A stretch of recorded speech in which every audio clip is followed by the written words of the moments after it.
got about 37 folks on the call, so why don't we, now it's 38, so why don't we get going. Good morning, everyone. Sorry I missed last week. I did speak with Judge Burke and watch the video of the recording from last week's meeting. And I am recording this meeting as well. Just before we kick things off, don't imagine that there were any breakthroughs, any offline discussions on this topic, on the LMI climate equity issue. No, all right. Seeing some head shaking, so no problem there. And I know Judge Burke had, at the end of the meeting, had touched on a few things she was hoping that folks would follow up on. The one thing with the utilities, I know she set an August 4th deadline, not a deadline, but an August 4th target date for, I guess, circulating an RFP, or at least some preliminary ideas for an RFP. Does that date still work? Is that still a feasible date?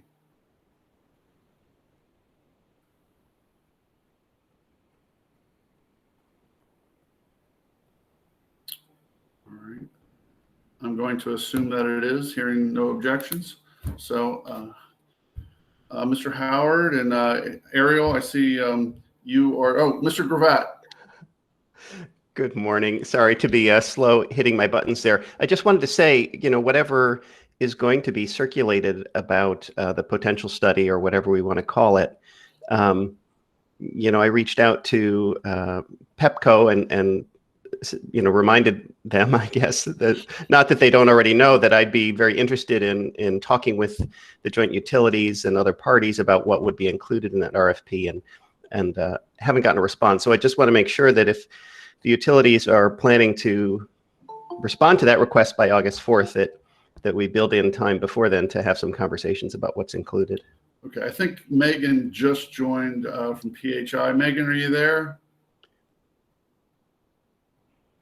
I am sorry, I was having some connection. No problem at all, Megan. And good morning. Don't mean to ambush you right off the get-go as soon as you joined the call. But we were just talking about last week's meeting, and that Judge Burke had proposed an August 4th date for the utilities to circulate, I guess I'll call it a preliminary draft of an RFP for a potential study.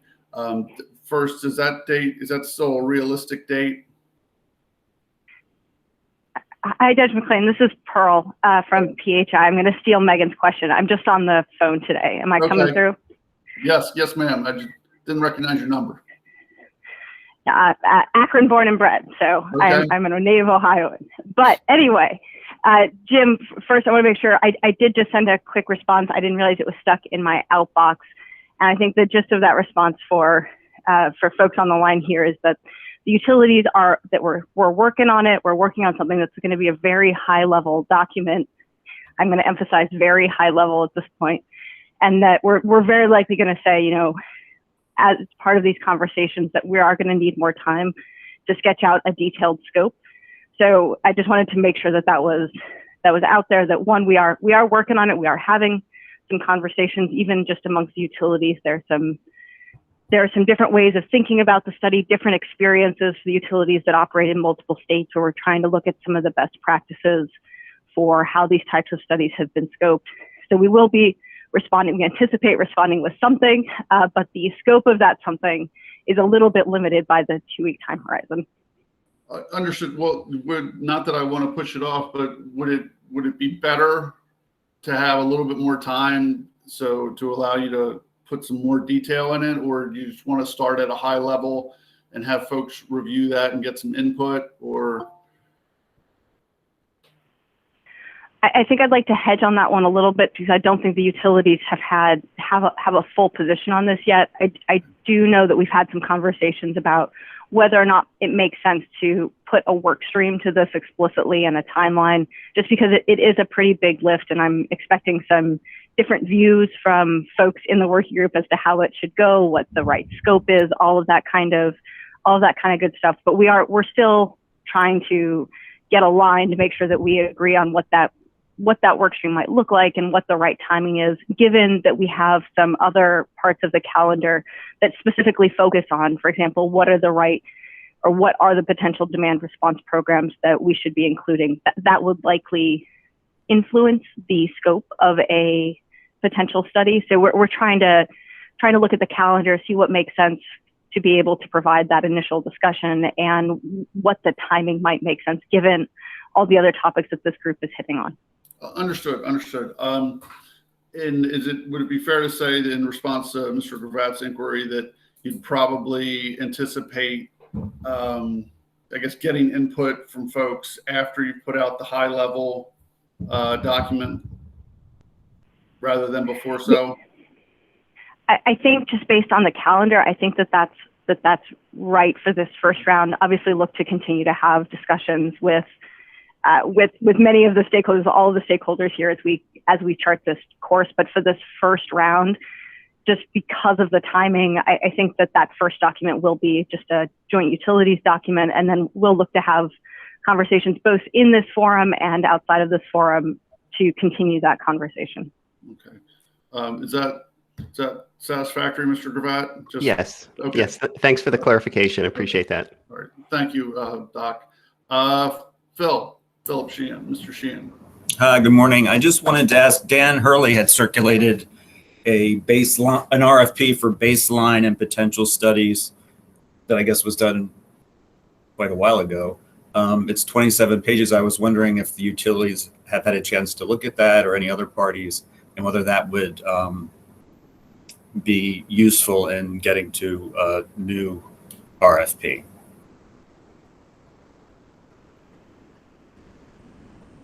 So this is Pearl from PEPCO. I can say that we are looking at that RFP. We've also had some of the joint utilities bring. So yes, we are looking at that RFP. We're also looking at some of the RFPs that from other states that some of the utilities that work multi-jurisdictionally have brought, so we can look for some of those best practices. We are also looking, what is the available time to be able to do such a study? How does that influence the scope? What is the budget that's available to do that? I remember, I think someone said that last study was $1 million study. So we're looking at, what is the potential cost associated with studies and the level of depth that they go to, but definitely appreciate that being circulated. And it is something that the utilities are looking at. Thanks, Pearl. Dan. Yes. Good morning, everyone. Dan Hurley with Commission staff. Just so everyone knows, that RFP is actually from 2014. I think the email I said was from 2010, but that was the last one we did back in 2014. So it's old, but not as old as we thought it was. Okay. And Dan, did that study take 6 to 9 months or a year? Or that study was kind of, now that we're well past it, was kind of a disaster as far as the timing. I mean, ideally, I think it was supposed to be informing the 2015 to 17 plan cycle, and it wasn't really done till the end of 2015. So, I mean, I believe it also was like double the budget of its intended budget. Yeah, it didn't go as well as we had hoped it would go, but, and I actually have copies of the actual study if people want that study. I can email that to the group. Yeah, can you make sure, because we've had a couple folks, Marin Mahoney just requested that. I guess she might have been circulated before she joined the distribution list. The actual study or the RFP again? I can do all. We do have the study. Okay. Okay. What would you like, Marin? Oh, both. Okay. Yeah, just jump in if you like. Yeah, so both, please. Well, let me ask you: was it a good study? I mean, did you guys get the information you wanted? I mean, we got the information we wanted. It was really just about 15 months late. Okay. All right. I'm with you. All right. So time is of the essence. Time is, and I guess that's the concern here. If it's gonna, we're gonna need time to do this. If and when we decide how we're gonna go, we're gonna need time to do it right. And I know April 15th, 2022 is probably really not going to be. I don't anticipate a study being done by the time our final report is due to the commission. Right. No, and I kind of had thought that the same way based on the way we've talked about the timelines for these studies.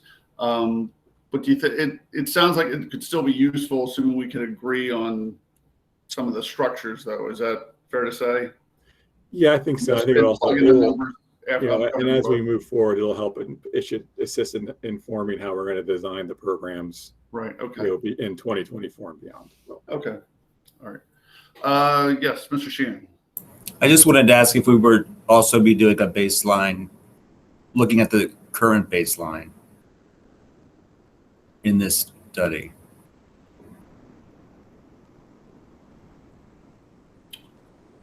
Are you asking me or just throwing that out? I'm throwing it out there. Sorry. I mean, I guess you would need a baseline. Right. Hey, Your Honor, this is Josh McClellan from Washington Gas, and sorry I was late to log on here. So no, you're fine. I'm definitely involved in kind of, bringing together some of the elements of some of the potential study work that we're involved in some of the other jurisdictions. So, Phil, to your question, yes, definitely baselines are going to be factored in to figure out, what different types of potential, be it programmatic, economic, or technical. But yeah, I think, we all have to agree what that baseline is going to be. So that's definitely going to be part of the scope for sure. Thank you, sir. All right. Anybody else before we kick things off? Brian, Ariel, the floor is yours. Thanks, Your Honor. This is Brian Howard from AC Tripoli. As a follow-up to our meeting from last week, the group and Judge Burke had indicated an interest in having some additional example work of equity or energy equity, which is why I was happy to conscript my colleague Ariel Drehable to join us. I'll let Ariel speak about her work and give a little more context about who she is and share the presentation that she wanted to have. But thanks for the time and appreciate the willingness to go into deeper detail about this. Appreciate the presentation, Brian and Ariel. Awesome. All right. Let's see. This is my first time sharing a presentation through Google, so I think it's working, right? Yes. Okay. So far, so good. Awesome. All right. Well, thank you. There we go. For inviting me to be with you all this morning. I'm going to be spending the next 15 minutes or so sharing with you how AC Tripoli is currently thinking about equity in the energy sector, some history around policies that have caused inequities in the energy sector, and then share some of the some mostly state-level examples of how we've been seeing policymakers working to incorporate more equity-focused practices into clean energy policy making. I'll say this is a lot of content and not a lot of time, so feel free to follow up with me after this meeting if you want to discuss anything further from the presentation, and I'll also send these slides to my colleague Brian afterwards so he can distribute them to the group. All right, next slide. All right.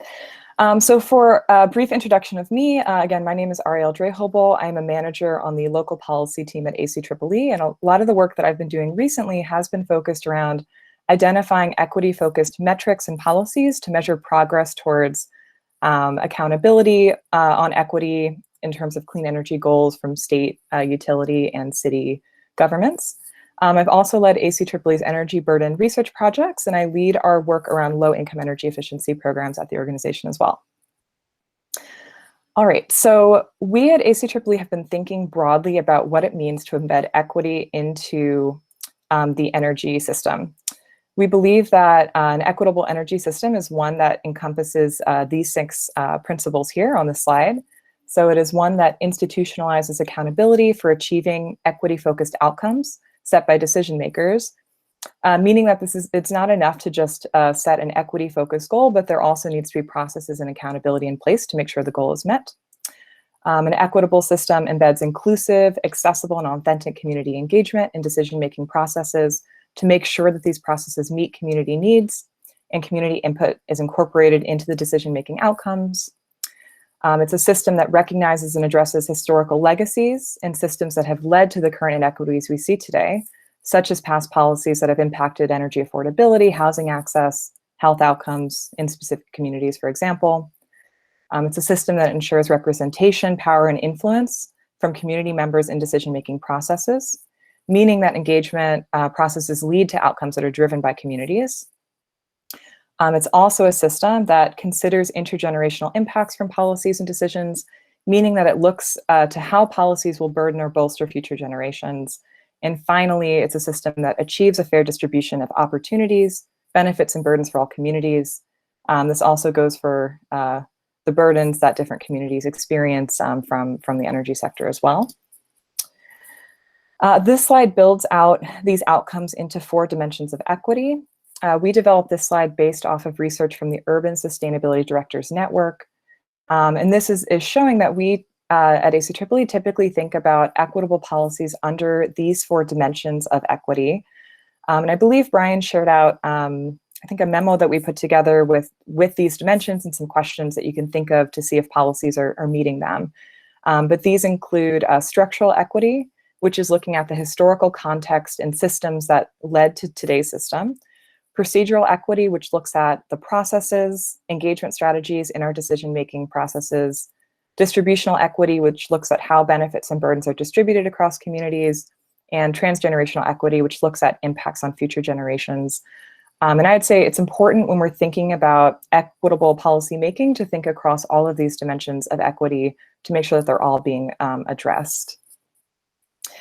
I'm now going to run through briefly some slides that give a brief overview of some of the distributional and structural equity issues that we've seen in the energy sector, which provides some context as to how we can focus and address some of these things today. So to start, this slide has some of the energy burden findings from ACEE's 2020 Energy Burden Report. This is highlighting findings for the Baltimore metropolitan statistical area, which I believe many, if not all of you, have seen previously. And I'm flagging energy burden as one metric that shows distributional inequities in the energy sector. We see here that energy burdens are disproportionately high for certain groups, in Baltimore in particular for Black and Hispanic households and low-income households. This slide has another image from that study. This is looking at national burdens, and it's highlighting some additional groups that have experienced disproportionately high energy burdens. And I guess for a step back, if you aren't familiar, an energy burden is the percentage of income that a household pays on their energy bills. And this shows that other groups such as renters, Native American households, and multifamily households also experience disproportionately high burdens. This next slide shows the percentage of total households in each metro area in our study that have high energy burdens and or severe energy burdens. This is looking across all households. I put a little star next to Baltimore here to call it out. And in Baltimore, we found that 23% of all households had a burden above 6%, which is the typically the affordable threshold, and 11% of households had a burden above 10%. So that's 10% of income being spent on energy bills there. This next slide is the last energy burden slide I'm going to show right now, but just showing some other inequities in terms of energy burdens. This slide is showing the median low-income energy burden, which is the burden at which half of low-income households have a burden above or below that level, and the upper quartile burden, which is the burden at which a quarter of households have a burden above that level. And for this metric, we actually found Baltimore had the highest upper quartile burden out of the metropolitan areas in the study, meaning that a fourth of the low-income households in Baltimore are spending at least 21.7% of their income, this is tied with San Antonio, on their energy bills. Here, I just wanted to quickly highlight some of the determinants of equity or ways to think about how to achieve equitable outcomes in communities. This is an image from King County, Washington that they put together. So when people lack access to certain determinants of equity, which could be healthy housing, affordable housing and energy bills, quality education, safe communities, and local economic opportunities, this can lead to many negative impacts on communities, which are listed here. So just thinking about, by addressing some of these things, such as affordable energy, healthy housing, we can really improve and address inequities within communities. So now I just wanted to briefly touch on that, when we look at the causes of high energy burdens, it's important to acknowledge the historic and cultural policies at the federal, state, and local levels that have led to the outcomes we see today, that low-income communities and communities of color often live in older and poorer quality housing, which leads to many disproportionate impacts on health, comfort, and energy affordability. And these outcomes are due to historic policies of underinvestment and disinvestment that have led to the inequitable patterns we see today in housing and energy. And examples of some of these policies include things like redlining, which is illustrated in the slide here, lack of access to mortgages and other loans, mass incarceration, employment discrimination, and underfunding schools. And all of this ties into that structural equity piece and how we've created structures and systems that have led to our current reality in the energy sector. I wanted to just briefly provide a little specific example of how some policies have impacted housing in Maryland. So I dug a little bit into the history of housing segregation in Baltimore. Definitely not an expert on this, but these are just a few things that I found in looking around. So this slide has some background information on how the city government at the beginning of the 20th century set policies to segregate Black and white households, as well as supported the creation of neighborhood associations that developed restrictive racial covenants, which committed white homeowners to not selling their homes to Black residents. This is just one example of policies like this that have impacted intergenerational wealth for Black communities and other communities of color, and have led to many housing conditions that we see today in Baltimore, and similar stories are in other cities as well. I wanted to briefly highlight how policies like that, racially restricted covenants and redlining, have led to racial home ownership gaps. You can see on this slide that white households today are much more likely to own homes than Black and Hispanic households due to some of the impacts of these policies and others. I highlight some data from Maryland here as well for those who are interested. And then, so one way to tie that information back into energy equity is that in terms of lower home ownership rates means that Black, Hispanic, and other person of color households often are more likely to then be renters if they're not owners. And research has found that renters often pay disproportionately more of their income on energy bills, have a higher energy burden, and often live in less efficient buildings and face split incentives with building owners. So this is just another way to tie this together. And then this slide, I just highlight a few other inequities that we've seen in the energy sector, just to have some more examples of what kinds of things I've been thinking about in terms of how the energy system disproportionately impacts certain communities. So I'm not going to dig into these, but there's some resources here in case you want to learn more about these. And then I also wanted to just flag two articles that I've seen recently from Inside Climate News reporters that are highlighting specifically some inequities that have been found in Maryland around energy affordability, impact on resident bills due to impacts of the deregulated market in the state. So just, highlighting an example from the state here. And then just, briefly again, I'm sure everyone here is aware of, the benefits that can accrue to participants and communities through investment in clean energy.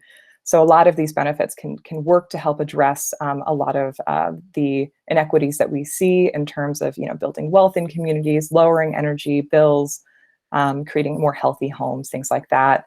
And then just flagging again that connection between energy efficiency and health, which is really important.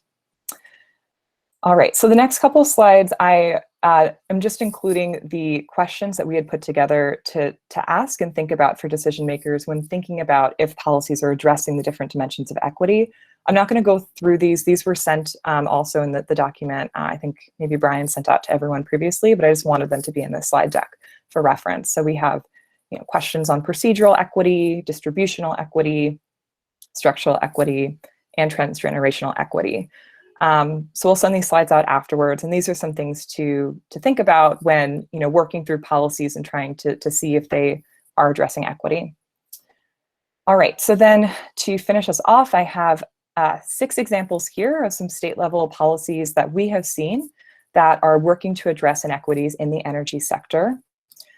These include creating inclusive planning processes, offering incentives for community-based organizations to participate in decision-making processes, conducting studies to better understand distributional equities, which on the front of the call I heard is something that you all are working to do, so that's great. Incorporating inclusive cost-benefit requirements into programs, either low-income or other programs, scaling up investments in low-income communities, and also creating policies that build a robust and resilient future through workforce and climate mitigation policies are examples we've seen. And then to briefly go through these, one best practice that we've seen here is for creating inclusive planning processes is for state governments or other decision makers to create working groups, committees, or advisory boards that are designed to include and support community representation and to share decision-making power. And it's important that these are also designed in ways that allow for continual engagement over time as well. I flag the community engagement spectrum here for people who are interested in thinking about how to create inclusive processes for engagement. And the example I flag, this is the only example, it's not a state level example, but the City of Providence has done a great job of creating a racial and environmental justice committee that represents community members and has had an impact on city level policies and is working to shift decision making on environmental justice and sustainability issues. So some information here if you want to learn more about that process. The second example is to offer incentives for community-based organizations and nonprofits to participate in decision-making processes. And the example I flag here is that some states, right now, 9 states offer some form of intervenor funding. So this is funding to help ensure that residents and community representatives can participate in decision-making processes. Some of these are stronger than others, these examples. And I flag Oregon as a strong example of providing intervenor funding to qualified nonprofits and organizations to really help them participate in the process. And I flag some best practices here for this.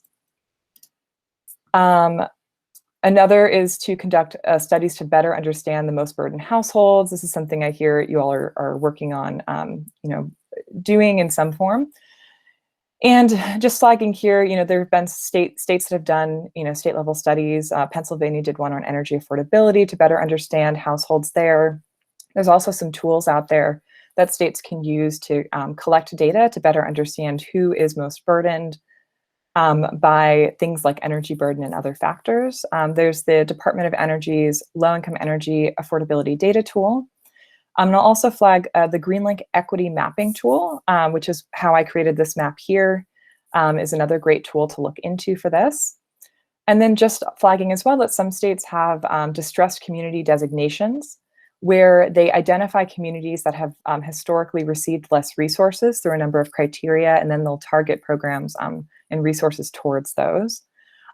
I don't think Maryland has one of these designations, though someone can correct me if you do. All right, so then the next example I'm flagging is states can design inclusive cost-benefit requirements that are valuing the environmental, health, and other benefits of clean energy programs.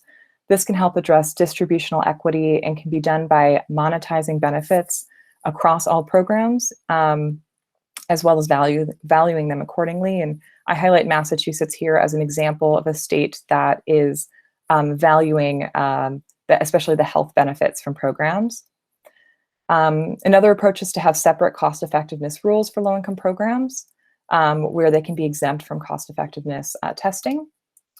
Here I just pulled out Maryland's low-income exemption, which is in place. And I'll say the language for this exemption, while it's good that it's in place, I think it could be a little clearer about how low-income programs are particularly exempt. And I think there's also space to recognize some of those non-energy benefits, which can be done through an adder or other studies as well.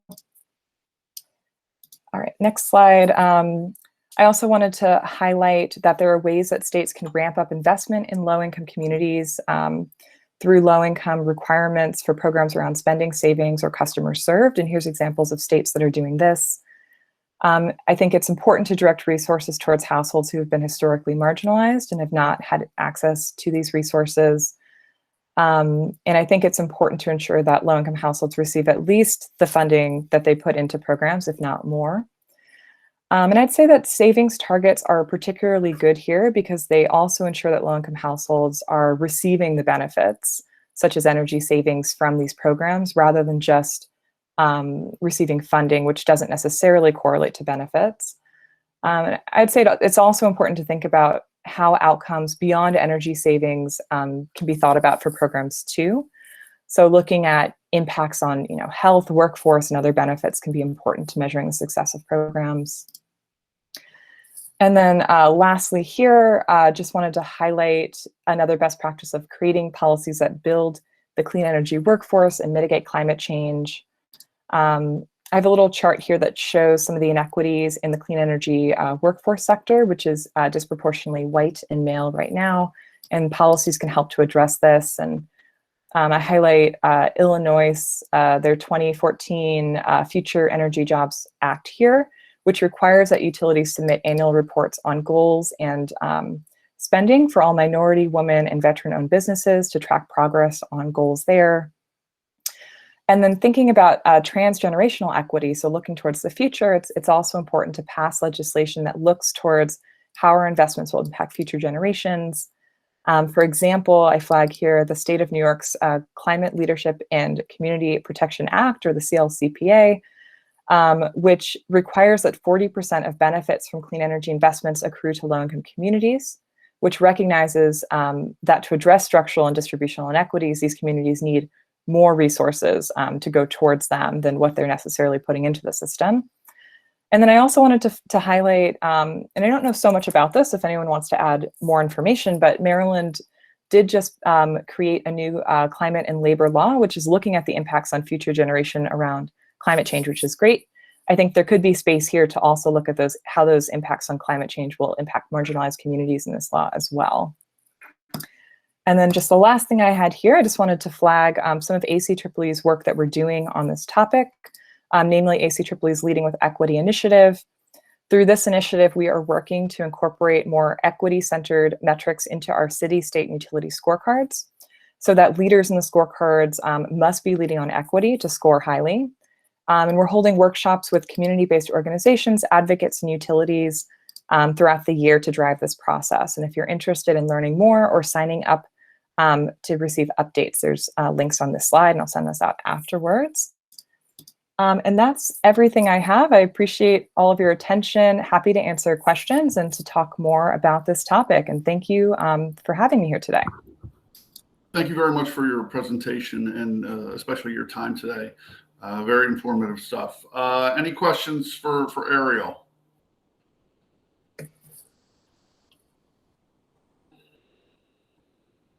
All right, I'll jump in. Sure. There was, I think, a slide you had about intervener funding. Mm-hmm. I think it was in Oregon. Do you know where that money comes from? Is it utility? Is it ratepayer funds? Is it state funds? I was just curious. I hadn't seen something like that before. That's a great question. I'm not sure. I think it may be different in different states. Okay. We are. Yeah, I can follow up with you though. I can check on that. Yeah. All right. Phil. I just wanted to point out on that same topic, the FERC has this newish Office of Public Participation, so we could look at that to get ideas as well. Mm-hmm. And Marin posted in the chat that in California, it's ratepayer funded for the intervener funding. Thank you for that. Thank you. Yeah. All right. Anybody else? Questions, comments?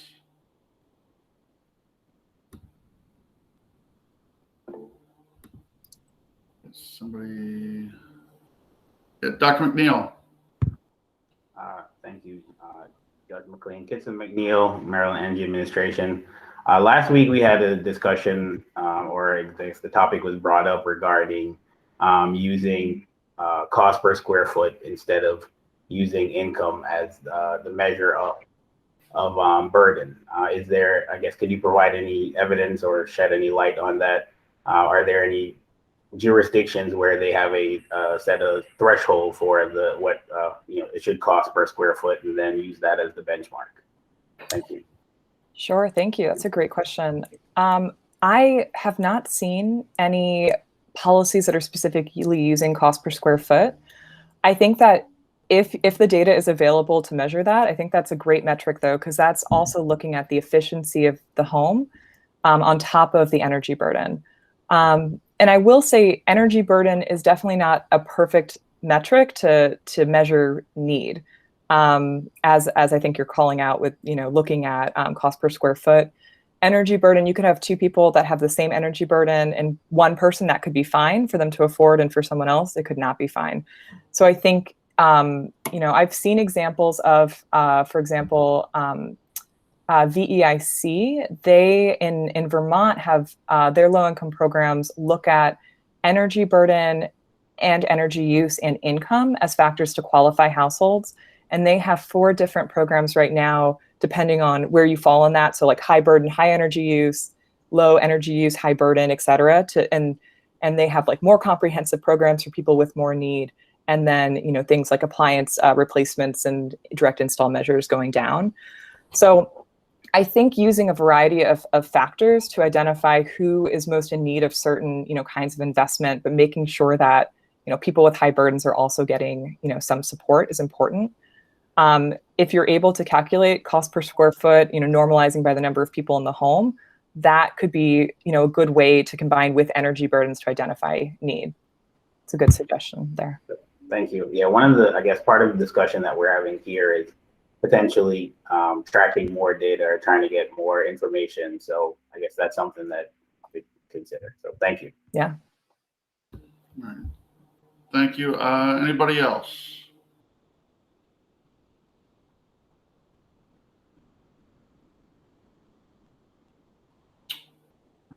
All right. Well, thank you very much, Ariel, for your presentation. I do appreciate it. You're more than welcome to hang around. I don't know how thrilling this is going to be, but I think that was definitely the highlight of today's meeting. Thank you for the offer. I'm going to jump off now and get to some other work, but I will send these slides to Brian to send out to the group. And anybody, feel free to reach out if you have any other questions or want to talk further about any of these topics. All right. Thank you very much, ma'am. All right. Thank you. Take care, everyone. Bye-bye. All right. If no other comments on that, I guess there was a couple more things I wanted to follow up on that Judge Burke that you guys had talked about with Judge Burke last week.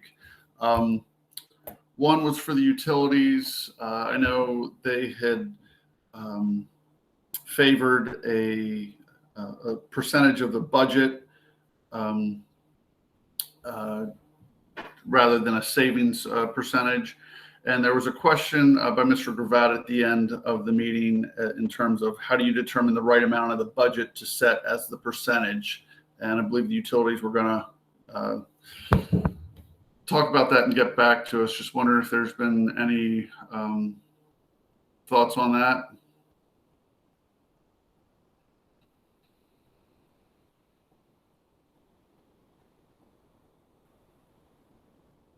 That'd be for the utilities to answer if you can.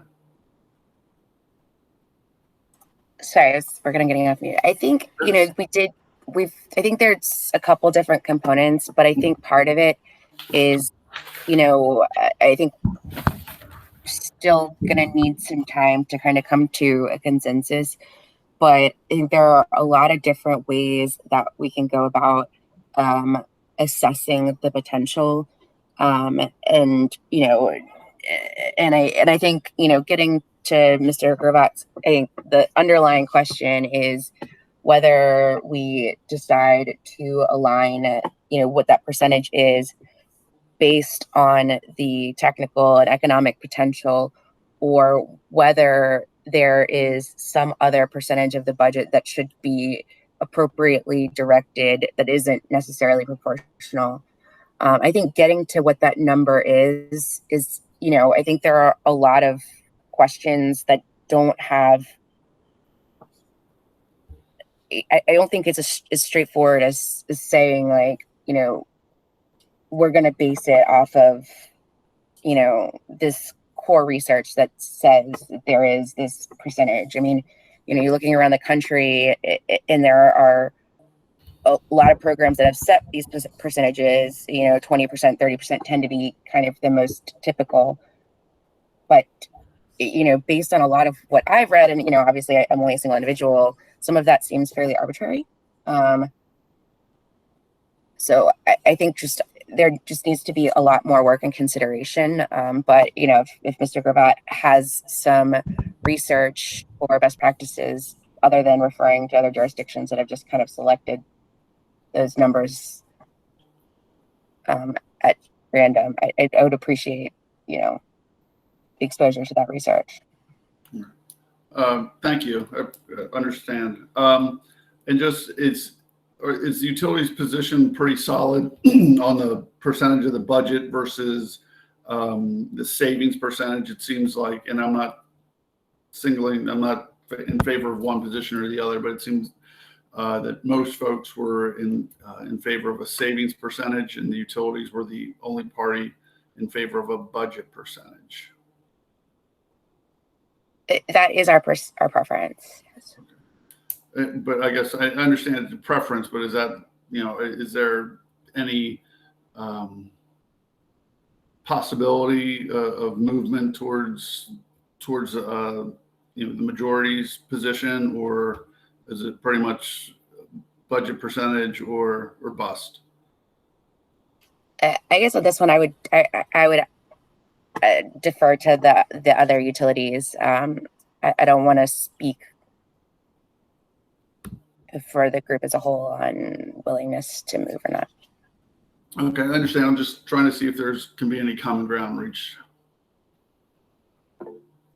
Dr. McNeil. Thank you, Judge. I just wanted to add something real quickly in our comments that I guess we've made throughout this process, is that we would like the goal to be pursuit of balance or equitable share of savings. However, we recognize that it could be a significant increase. So we suggested on several occasions that it be a ramp up over time. So I don't know if that makes a difference in this conversation versus just jumping to, for example, from where we are to 40% or something like that, but systematically increasing that over time. And with some of the recommendations by some of the other stakeholders, such as OPC with the tracking data, that could give us a measure of how things are going, and then you can see how feasible it is to get to the actual number that we're trying to get to. So I don't know if that helps or not, but I just wanted to point that out, that it's not necessarily going to the full savings at the beginning of this necessarily. It's more like an evaluation of what would be needed and then trying to find a way to get there systematically. Okay, thank you, sir. Mr. Gravatt. Thank you, Your Honor. I was just going to agree with Dr. McNeil. I mean, I don't think certainly none of my clients are saying we should get to a very significant increase tomorrow or in 2024 when the next plan starts.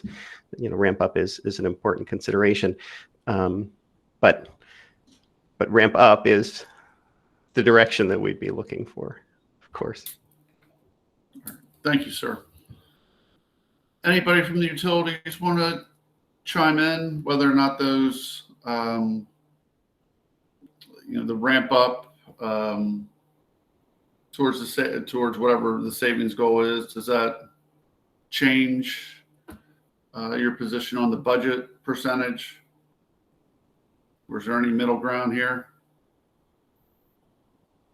I mean, I guess my thought is regardless of what the actual goal is, that there would be a ramp up regardless, just because, we're dealing with aircraft carriers and that don't move so quick, don't stop so quickly. So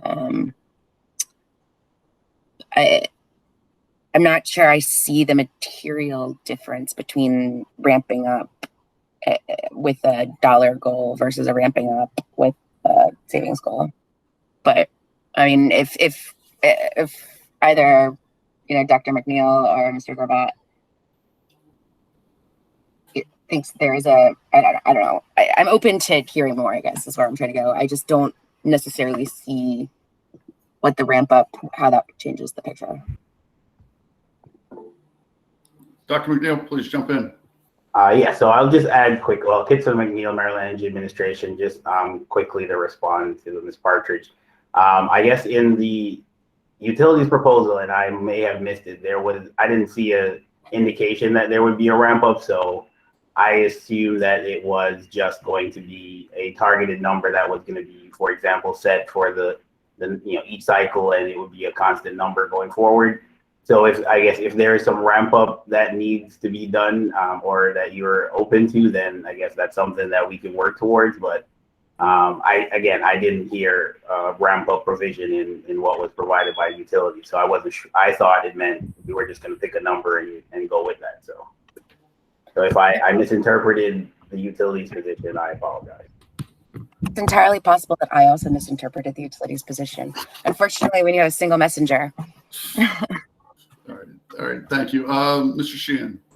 Yeah, I just wanted to say that OPC also recognizes that there will be a ramp up. We agree with NEEA, and one of the issues will be if we increase the program budgets and we increase the surcharge, and the benefits are lagging over some period of time as they ramp up, we're actually increasing the energy burden of the people we're trying to help during that time period. So I was wondering if any of the parties had given any thought to that and how we might be able to combat it.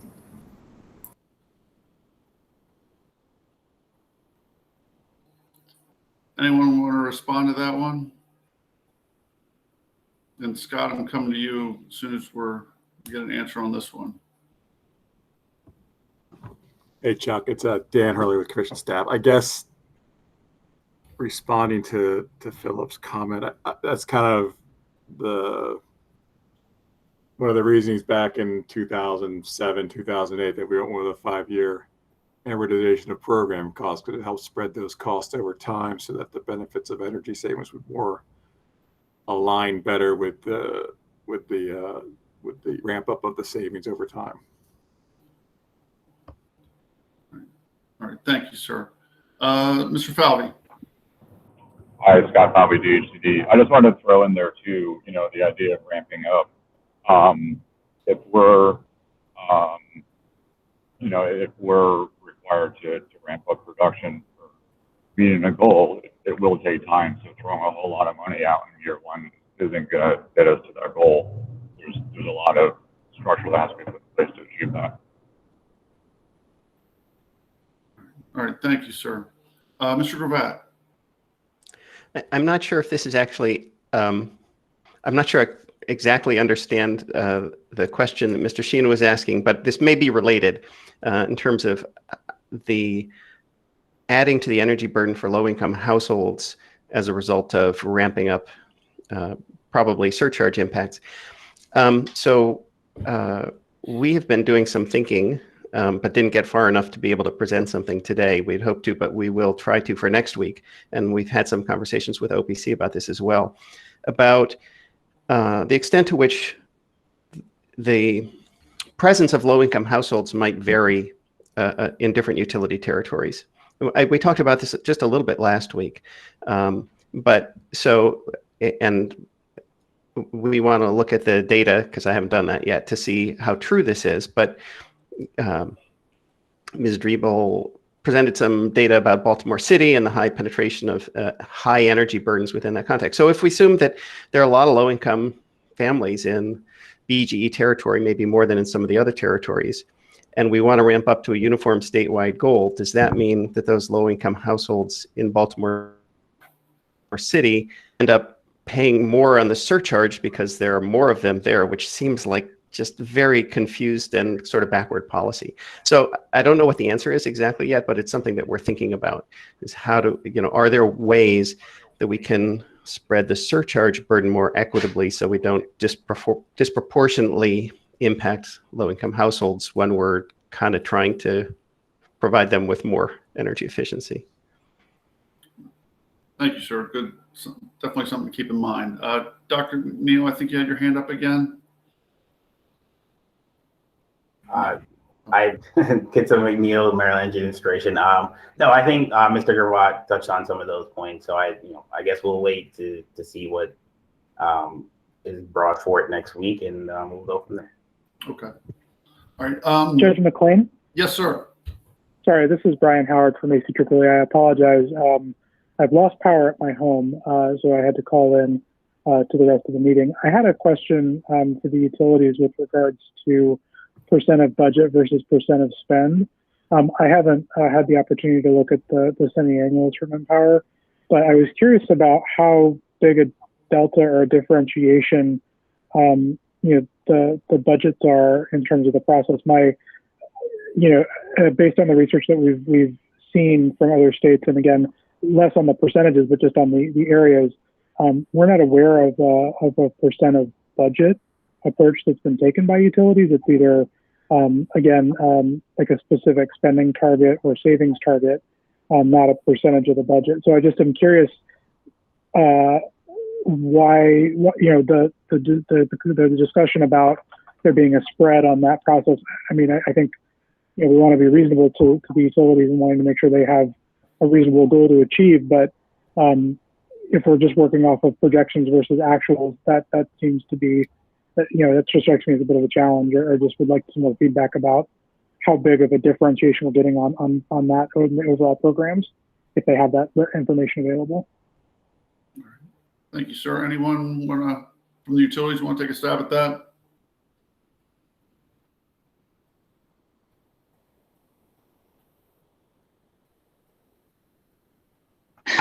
This is Becca Harder, Potomac Edison. So, I don't have that information ready at my fingertips, but I will say, the reason the utilities were looking at that percent of budget instead of a percent of spend is percent of spend can change over time. You have a lot of market factors that are outside of utilities' control, but percent of budget, that is set, and approved at the beginning of a plan. So it gives something that the utilities can work towards that is known rather than that moving target. So that's why the utilities were looking at that.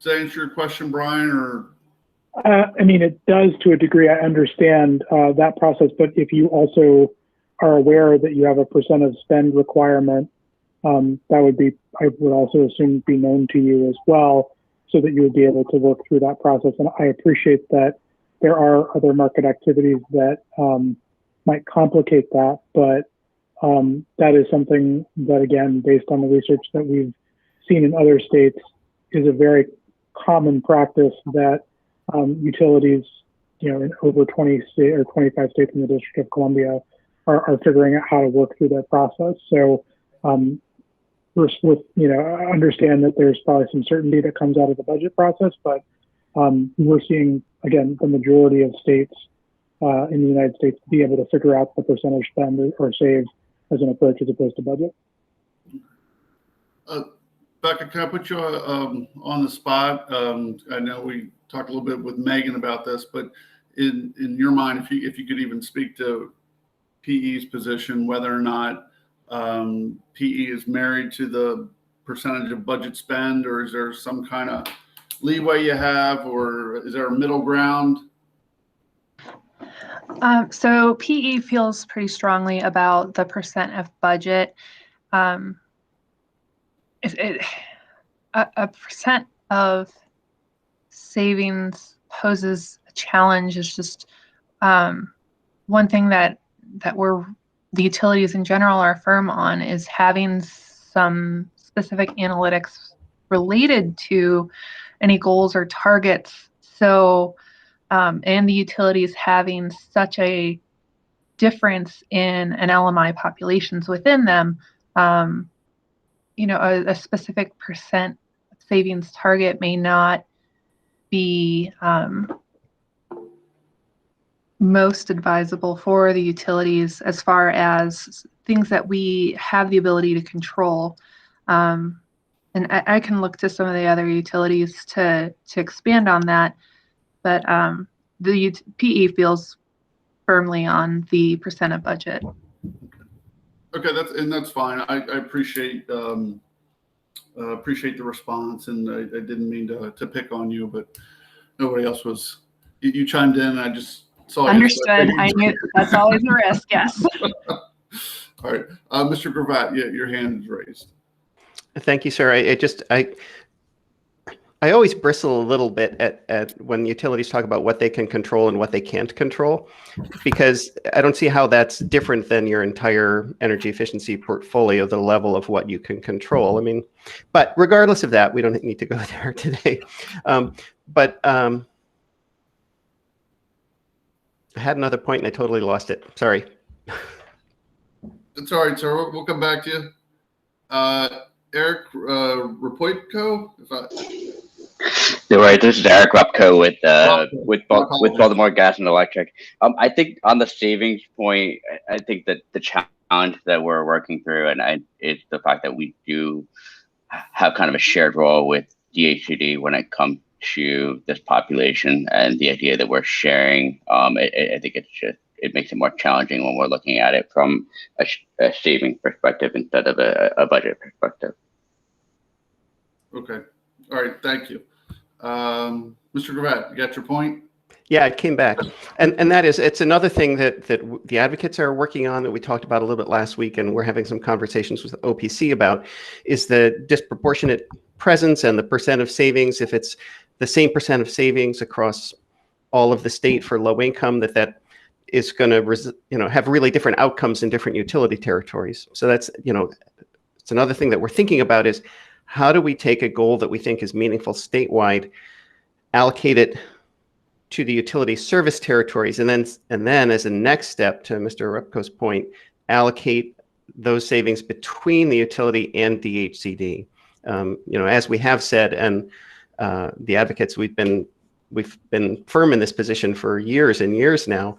We do not believe that the utility should be accountable for DHCD savings, and we don't think DHCD should be accountable for the utilities' low-income savings to the extent that they have a target there. Those lines need to be clearly drawn. But hopefully we'll have something to share before our next meeting. Thank you very much, sir. Dan. Dan Hurley with Commission staff. Just a quick reminder, seeing this slipped my mind, but the utility proposal is just for utility budgets and does not include DHCD budgets. Is that correct?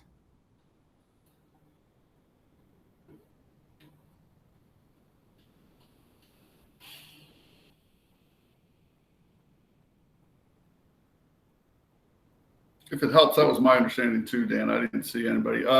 Yes, Ms. Kent Hatt. Hi, good morning. That would be my understanding as well. I have not discussed that particularly with the other utilities. However, that would be our thought on this one. All right, thank you, sir. Yeah, Dan, and you just educate me. Has this been a point of contention in the past? It seems pretty straightforward that you would keep the two separate. No point of contention. Okay, all right. DHCD gets their budget approved by the commission every 3-year cycle, and they collect that budget through the surcharge for each, and it gets a portion to utilities and it gets collected through the surcharge. So okay, all right. Mr. Gravatt's comment maybe threw me off a bit. Nicole, did you have a comment, or did Dan answer that? Yeah, I think that those are two separate issues, potentially. Having a separate budget, that has been the case for the last couple cycles.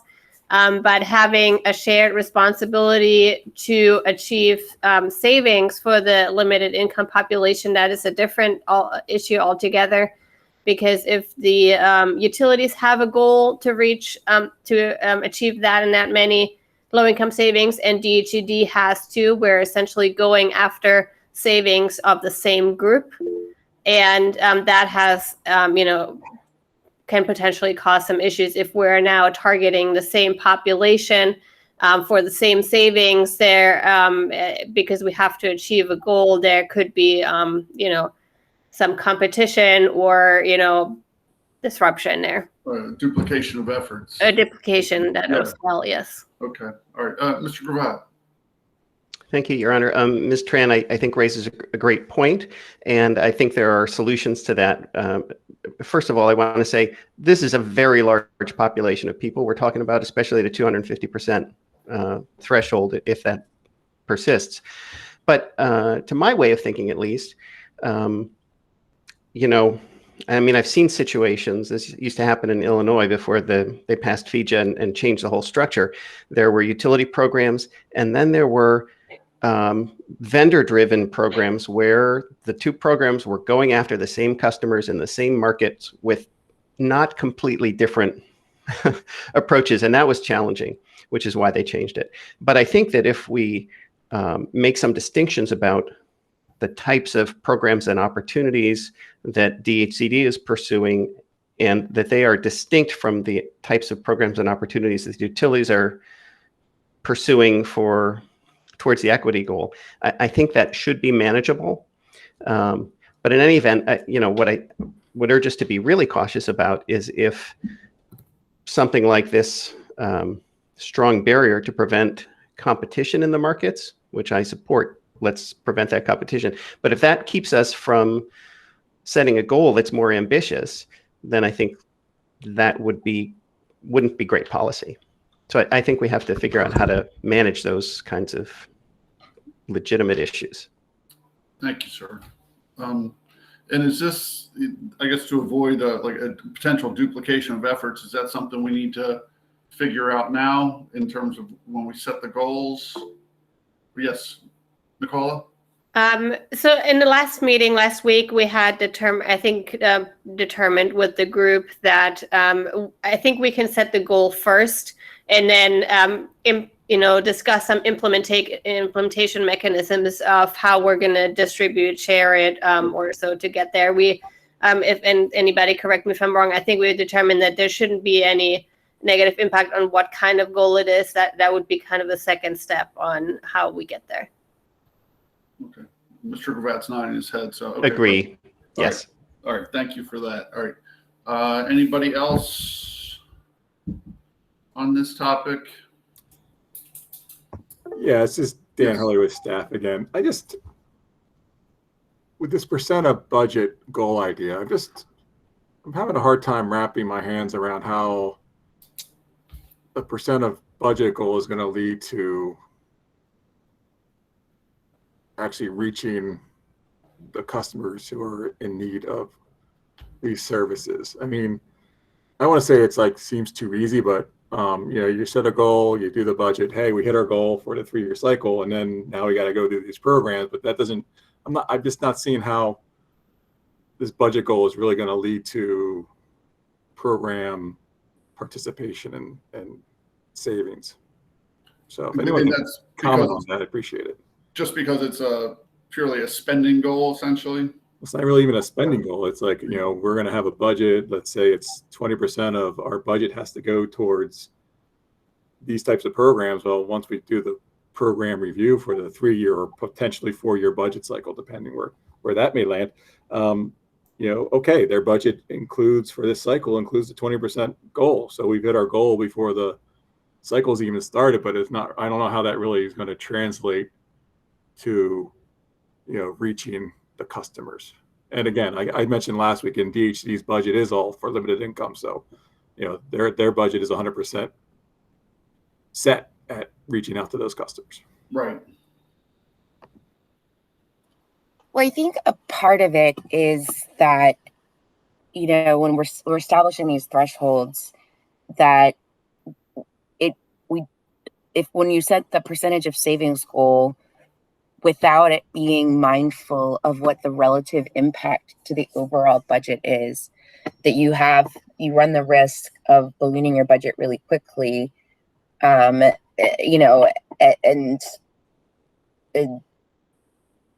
to a larger degree.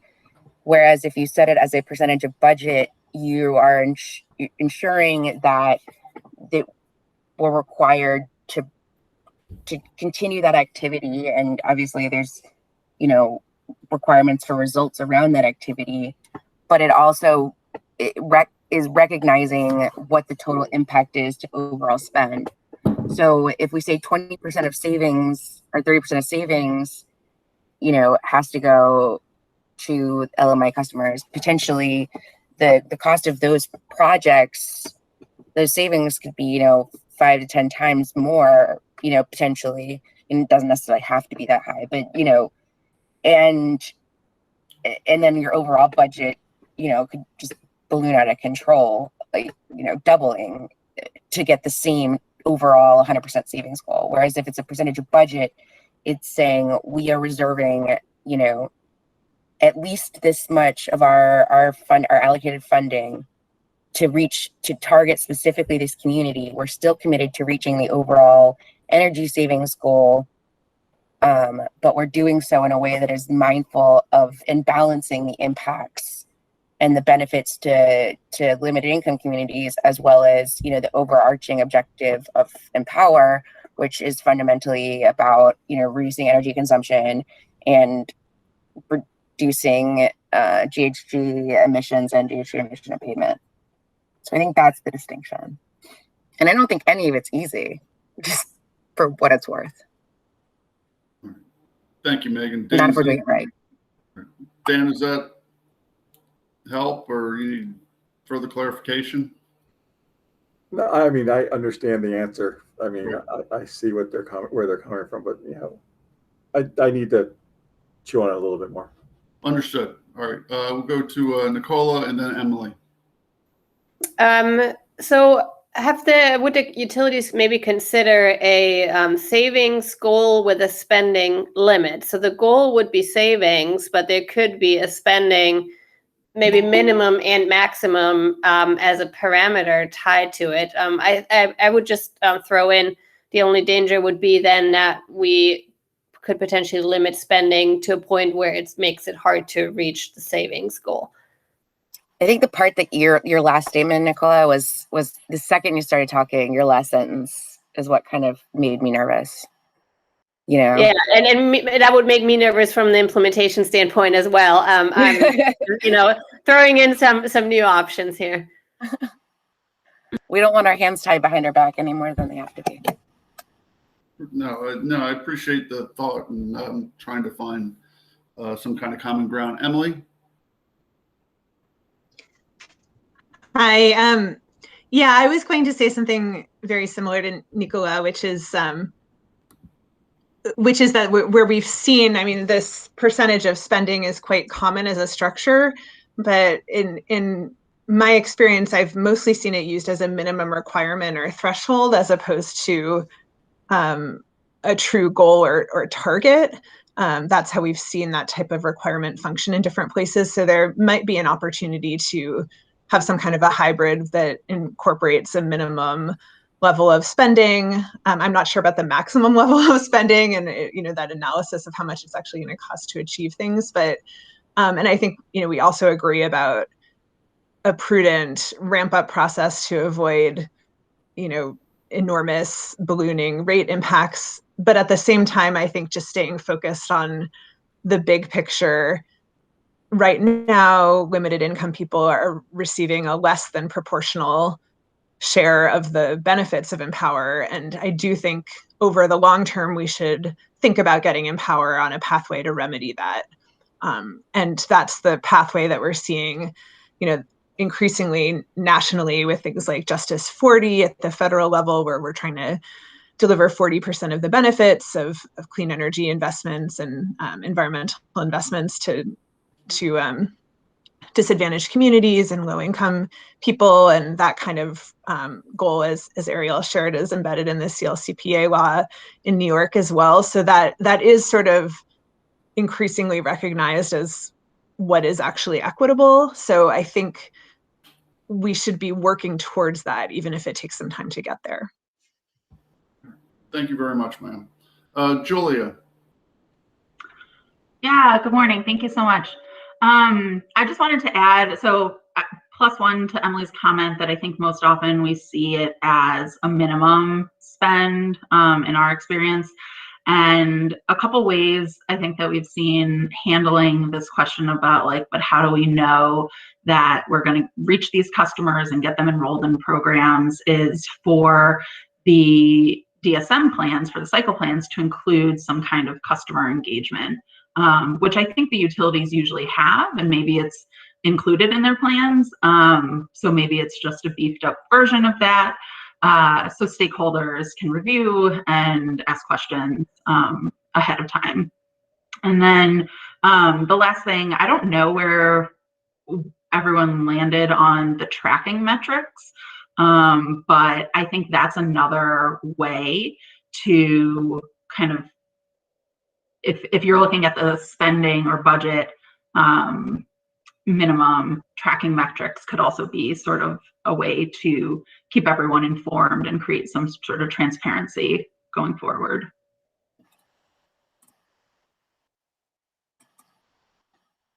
Thank you. Chuck, you read it. So just one quick thing, if I can just build on that though. So I guess one of the things that we haven't totally, I think that we're having this kind of theoretical discussion on how to set what those metrics are. But I think at the end of the day, a big part of this discussion, as we're talking about what these percentages are, we're talking about the percentages and which percentage to use, but we haven't really established what either the numerator or the denominator is going to be, in that equation. And I think it really matters, especially when we're talking about it as a percentage of savings goal, when we're looking at that, then we need to have a reasonable discussion on how ambitious the total savings goal is going to be. So it's not to say that I necessarily am planning on any specific metric in that sense, but when we think about the reasonableness of the overall impact to ratepayers and trying to right size the program and direct funding, to those communities that legitimately are historically underserved and have the highest energy burdens.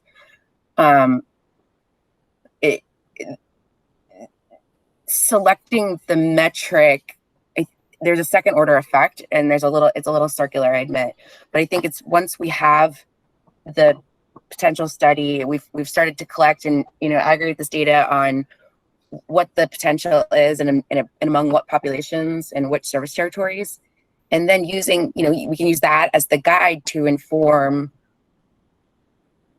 what the overarching total looks like. And the question is how do we want to balance, is the primary priority, the maximum amount of economic, GHG or energy savings, or do we want to shift some of those efforts, and to what extent are we shifting those efforts towards, serving the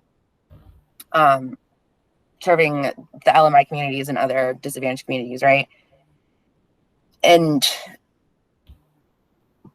I think kind of to Jim's original question to me last meeting that I kind of punted on this one is that's what fundamentally is the discussion that we have to have, and establishing that percentage, whether or not it's a percentage of savings or percentage of budget, comes down to what is the priority of Empower and how much do we prioritize getting the maximum amount of energy efficiency for the lowest, the most impactful, lowest cost investment versus how much do we want to invest on more expensive savings that have more benefit to a population that has been historically underserved or underreached?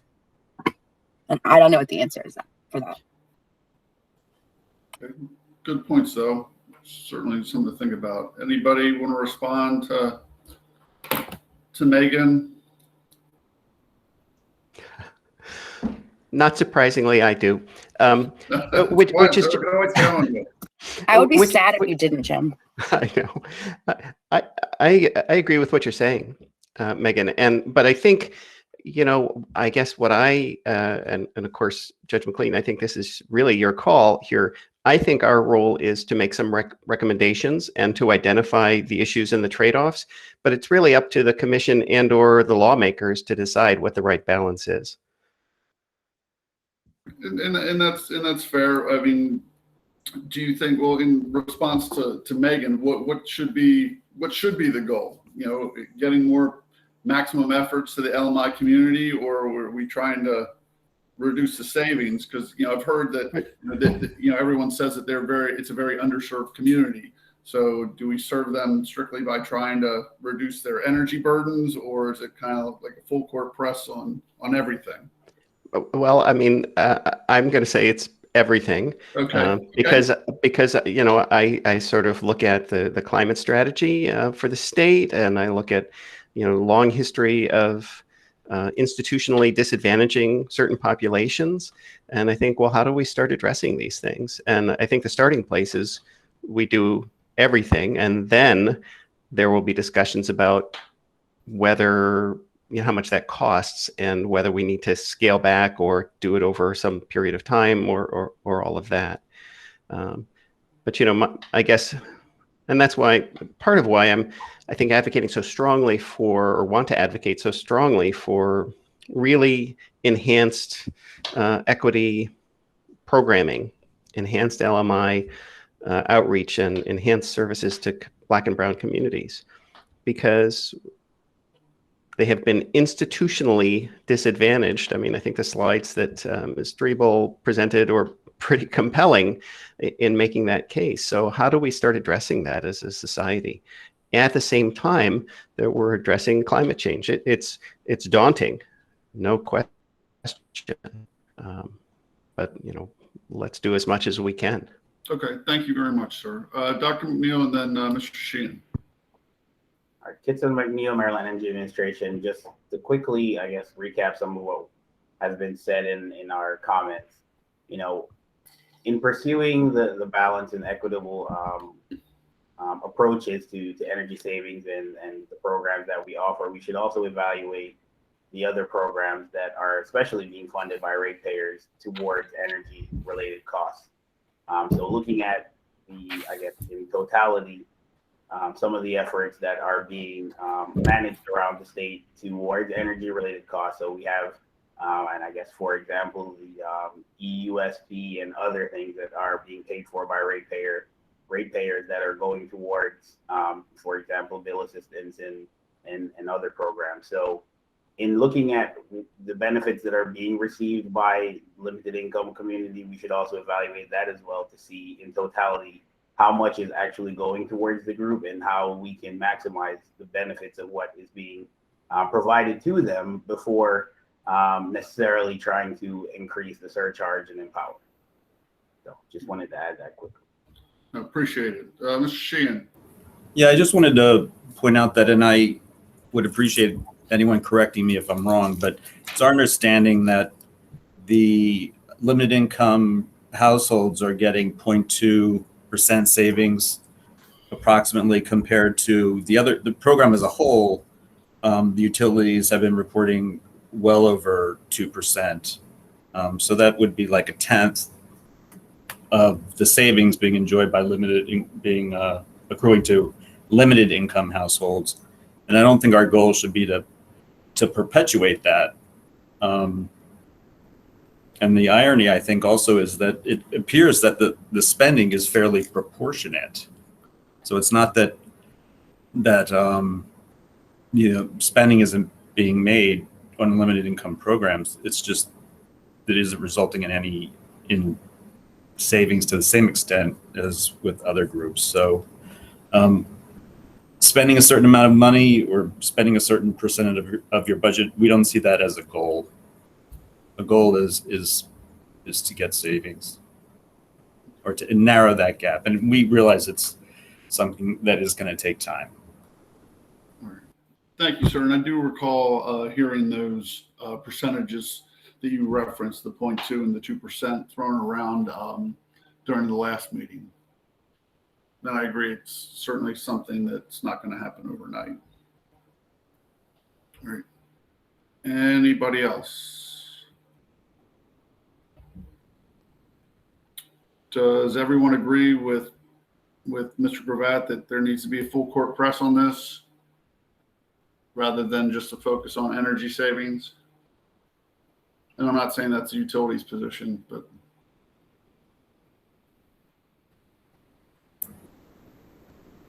could you restate the question, Your Honor?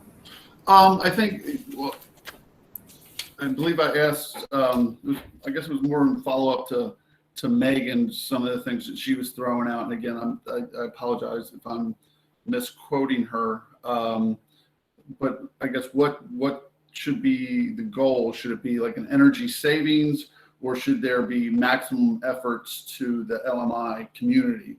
And I used, and I think Mr. Gravatt popped on, and he agreed that it should be a full court press, and it shouldn't just be a solely focus on energy savings. Thank you. I don't know. Does that help? Just to further complicate things, when you look at the concept of energy burden, what you're paying for energy is just one of the factors. So, you know, economic development and some of the tie-ins that were being discussed by AC Tripoli this morning, I think, are also important things that we should be thinking about. No, absolutely. No, yeah, and I think that comes into the, rather than just focusing on the energy savings, we should be focusing on the whole overall picture, getting people more involved, climate change, things of that nature. I just wanted to see if people agreed with that. That's all. OPC agrees with that, Your Honor. All right, very good. Cindy. I'm jumping in here with probably less experience than many folks on the call, so I'm very wary of that. But I wonder if like specific priorities within LMI or more discussion on specific programs might be helpful. So in my mind, this in the future, more people might get AC, so that could lead to higher demand. So if we know like which specific appliances or programs LMI customers might be in need of, we might be able to understand the costs and benefits a little bit better moving forward. And perhaps this has already been discussed and I just don't know about it. But so far it seems a little bit theoretical rather than specific.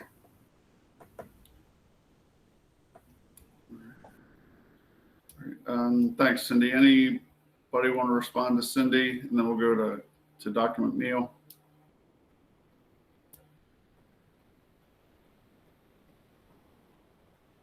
All right. Dr. McNeil. Thank you, Judge McLean. I was going to add quickly to the full court press versus strictly energy, I guess, question. So, and, you know, in recognition, I guess I'll take a step back to, I guess, the order that essentially established this work group. If I remember correctly, it had some broader goals. So I think it is fair to include additional aspects that the commission have asked us to consider. I mean, we haven't gotten to the cost of doing any of it yet, so I think that is something that we will have to address at some point. But at this point, if we're going to, you know, develop the goals and try to shape the way things go forward, then we probably shouldn't limit it to just energy. We should look at the other things that the order also directed us to look at. So, thank you. All right, thank you, sir. Emily.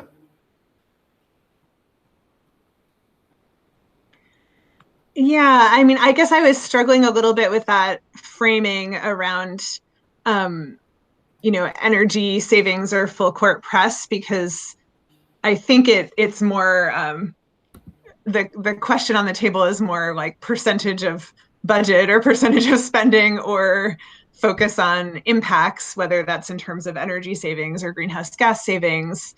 And then it sounds like there's some general agreement that there are other metrics that would be good to track, even if we don't currently have the data or baseline information to make those formal goals at this point. And spending a little more time on identifying those tracking metrics would probably be helpful. But, you know, I think speaking, you know, for myself and probably OPC, moving in the direction of a comprehensive approach to serving limited income people is the direction we would like to see. And that probably incorporates both some tracking metrics and a focus on the actual program impacts, not just the spending, but the actual benefits that are accruing to households. I was also going to add that I found Ariel's presentation very compelling in terms of some of the discussion and information she presented related to kind of inclusive processes or procedural justice. And I would suggest that would be worth spending a little bit of time on at this group, because historically in Maryland, not to label us all as energy nerds, but the speaking for myself, like the discussions have been sort of housed in work groups where you kind of need to be in the know, and the process is not necessarily as open and welcoming as it might be to other voices or community-based organizations. And I do think that's something worth thinking about as we set up the programs for the future. And as far as I know, that's not a topic that's been discussed a lot. So I think I just wanted to flag that at some stage, I think it would be useful for the group to really think about what it would take to open up this process a little bit more and make it more inclusive and more welcoming to voices other than sort of the usual suspects that are here on this call. Okay. Thank you. And I certainly didn't mean to confuse anybody with the full court press analogy. That was just me. I think you stated it much better than I did. So, Mr. Sheen, did you have a question, or you just?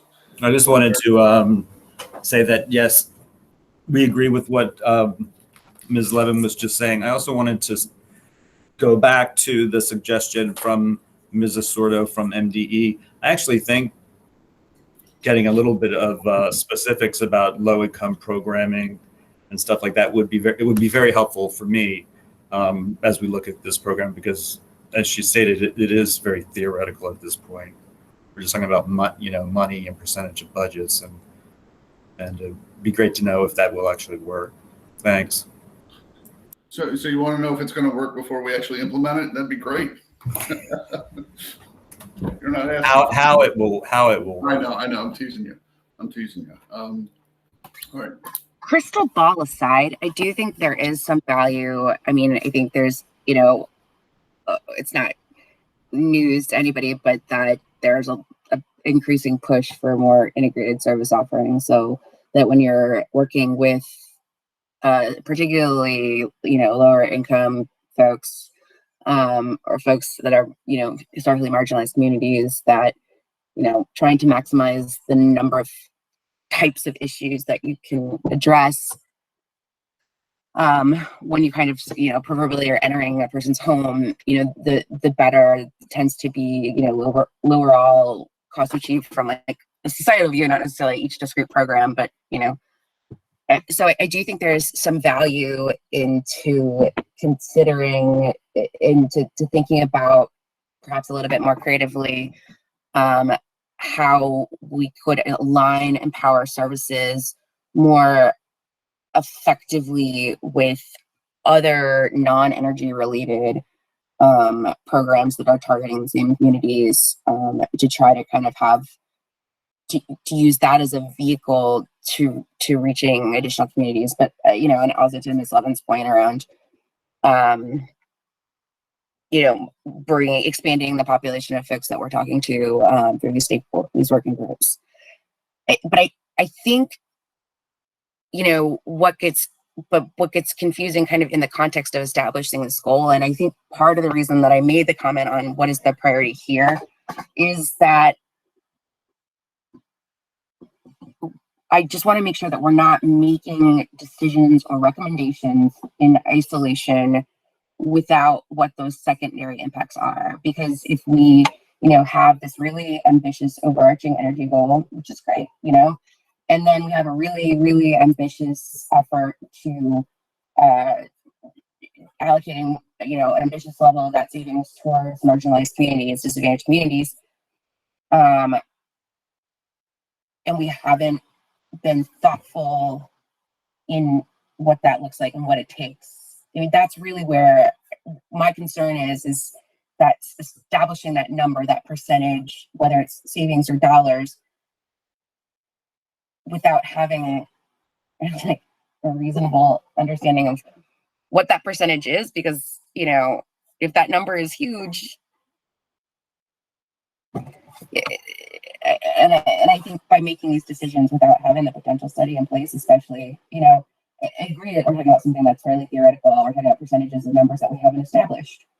And proportionality is important, but so are absolute values.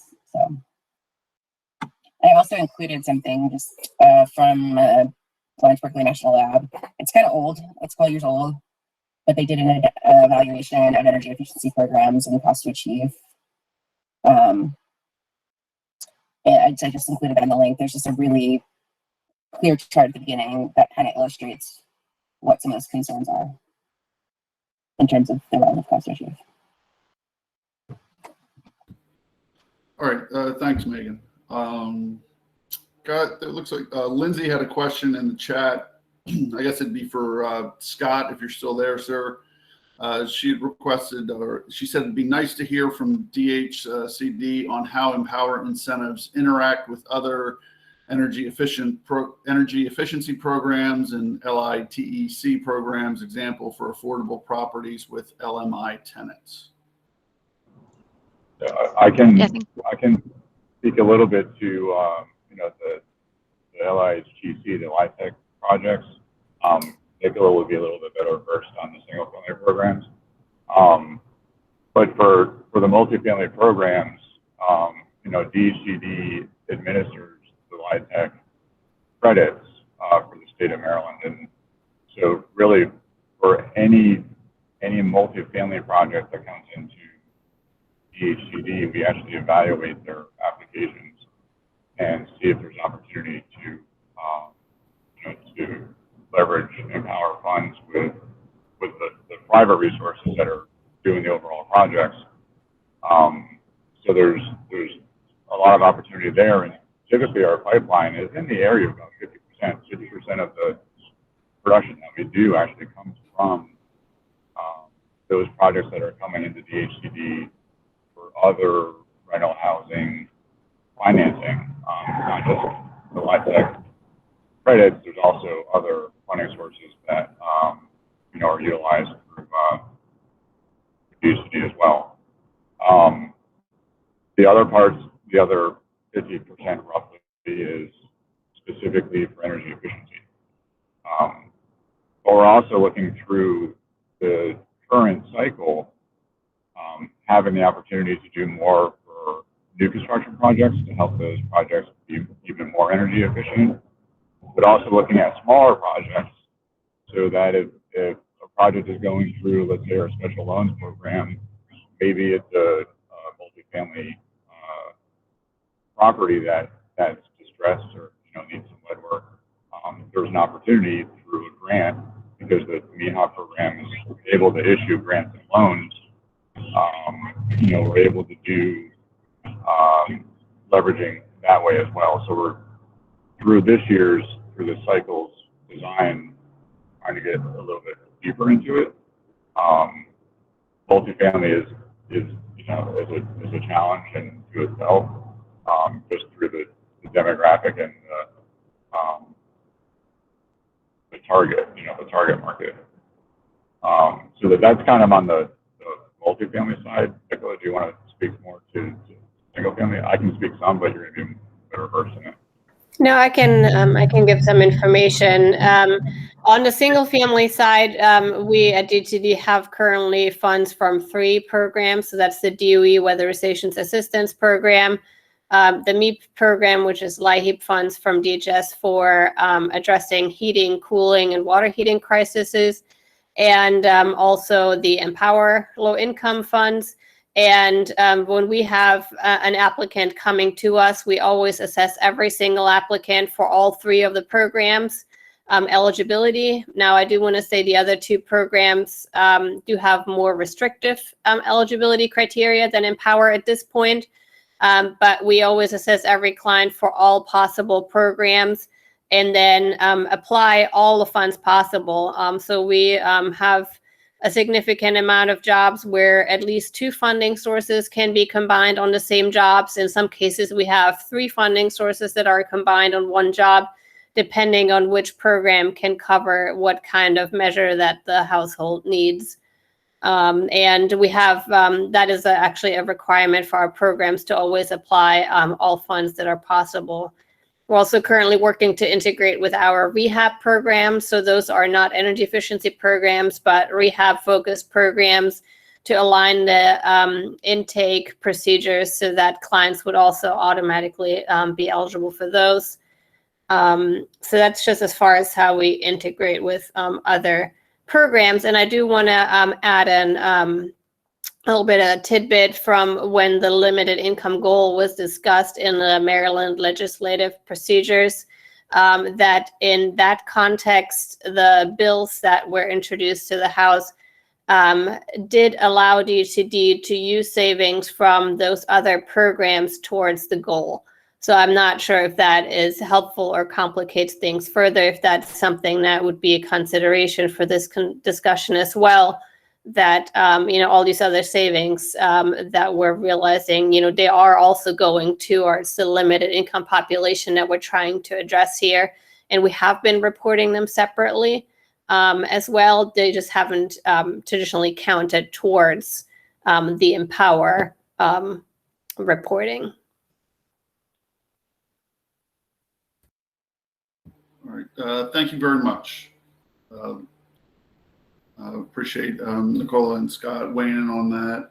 And just in case anyone missed it, Kent from Potomac Edison sent a reminder that utility LMI programs are complementary to DHCD's programs, and across the jurisdictions that PE serves, LMI programs have never passed a cost-effectiveness test. So there you go. All right. Anybody else? Questions, comments? All right. One of the other things that was discussed yesterday, and Judge Burke was hoping to see if there could be any more of a consensus on some of the performance tracking metrics that OPC had proposed, or in some of the other parties as well, but OPC specified looks 7 or 8 potential metrics to be tracked. And it seemed like there was a general consensus on the either maybe the benefit rather than the need to track those specific metrics. Is there any further discussion on those, or any more of a consensus?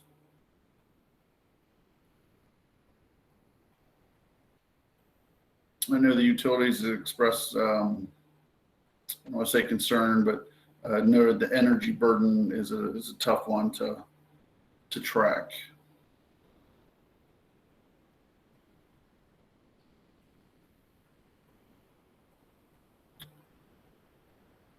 All right, I'll take, yes, sir. Dr. McNeil. Kitso McNeil, Maryland Energy Administration. Just wanted to, I guess, follow quickly with OPC on some of the metrics. So in terms of the demographic information, and I think I may have asked this last time, I just wanted to clarify, is that going to be at using census data, or are we going to ask, for example, a contractor to ask these questions when they get to a home? So I guess if OPC or VEIC could just clarify on, I guess, potentially who is going to collect the information that is listed here, or if we're going to use some publicly available source. Just to clarify. Thank you. Thank you, sir. Hi, this is Philip. I'm going to defer to Emily Levin on this. I think it depends on which tracking metrics we settle on. There are some that are publicly available from census data with a little bit of processing. There's also the Apprise study that OPC commissioned, which did a lot of deep dive work on energy burden. So I think it would take some collective effort of the groups here to invest in kind of the systems and tools to sort of see what we've already got through already accessible data sources like census, and sort of combine that with utility sources. There might be some things that we just don't currently have the data to track, some of the demographic information. I've seen I've been part of discussions around, sometimes in evaluations, utilities may be collecting some demographic data, but not kind of doing all the crosstabs to actually use that data right now. So some of it could be getting a little bit more intentional around what we're trying to do, but we certainly wouldn't expect that, that's why these would be tracking metrics, because we're not ready to make them goals, and it's probably going to take some time to kind of get things set up and get some experience. And there might be some that are just not possible, and we're open to that as well. So I don't have a complete answer to your question, but that's sort of a start of an answer. Okay, thank you.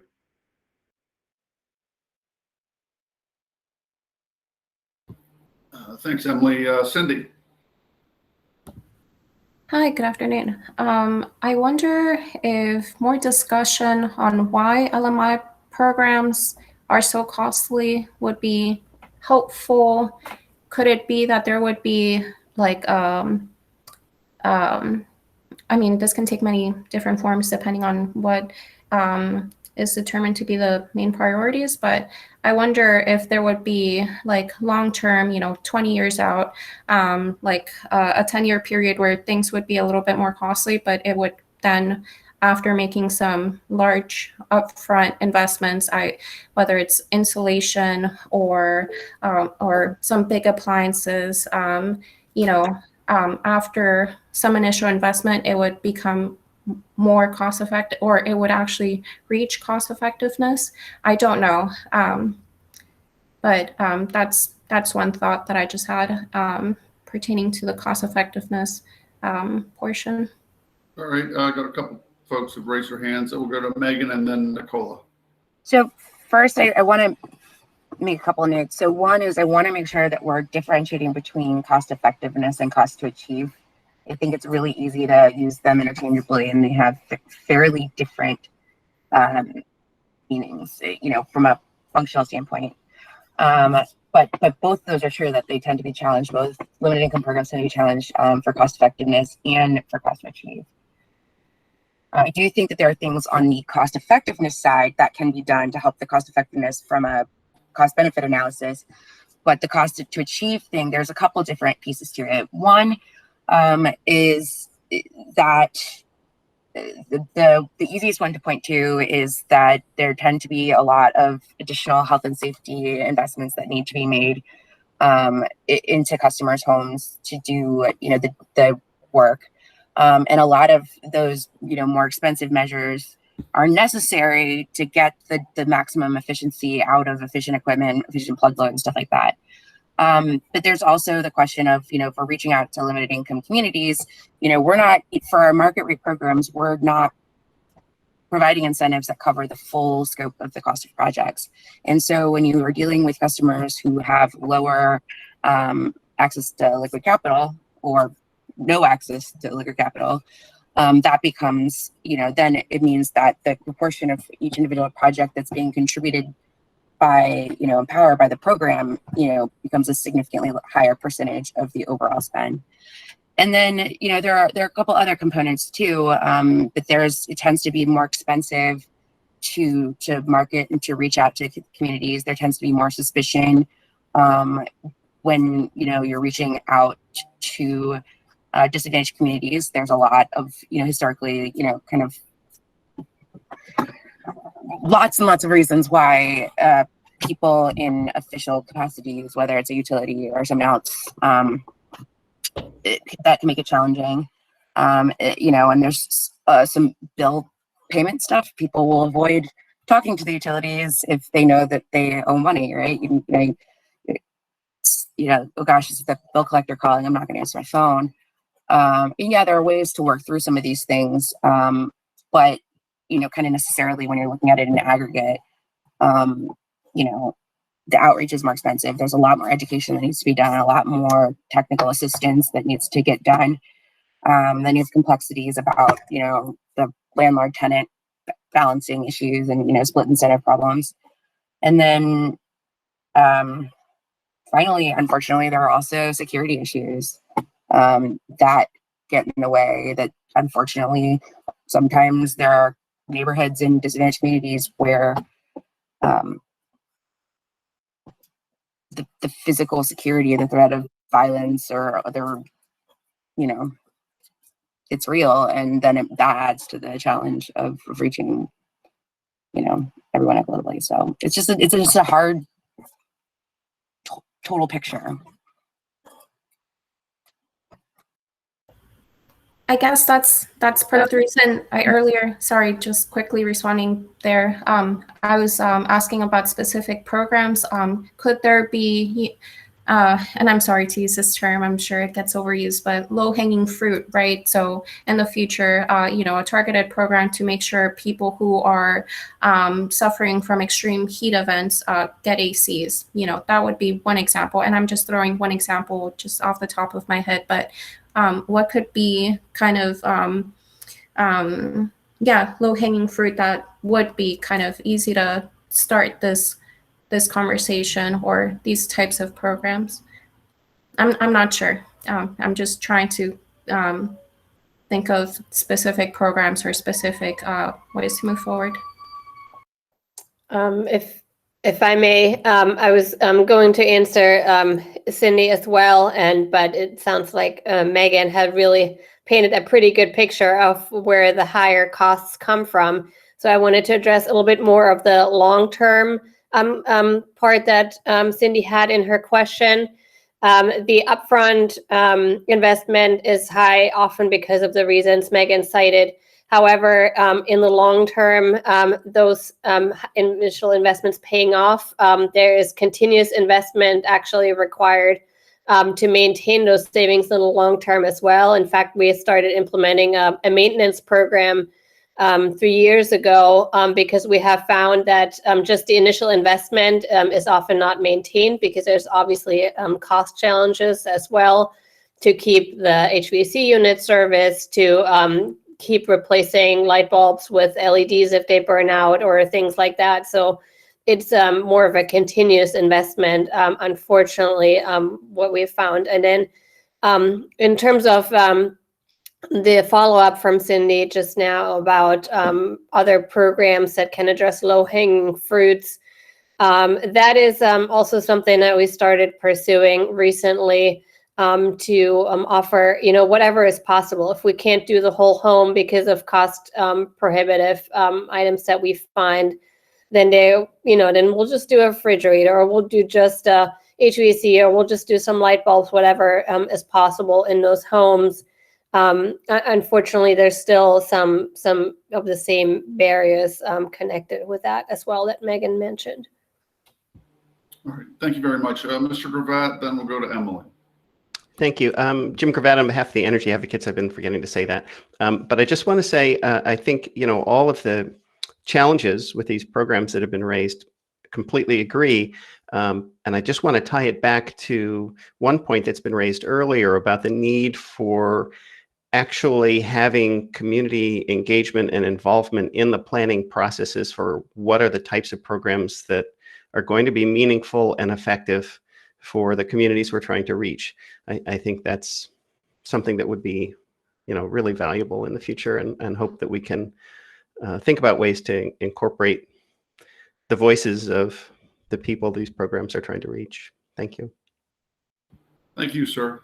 Emily, then Scott. Sure. Just to follow up on Cindy's question, as well as the Nicola's comments, just wanted to echo the need for kind of a comprehensive suite of services. And in my mind, this relates to the opportunity to have the utilities share in a savings or impact goal, in addition to having DHCD responsible for that goal.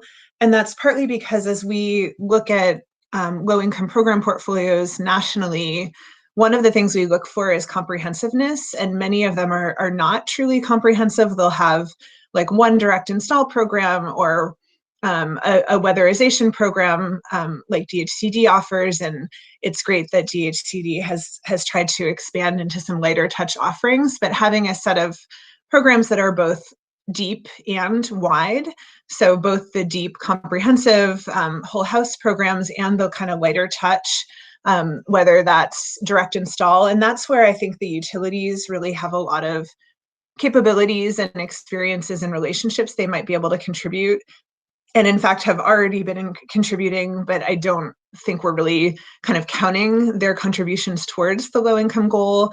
So for example, quick home energy checkups in renter households are something utilities are doing. They're distributing efficient products and LEDs through food banks and through other kind of distribution channels for community organizations.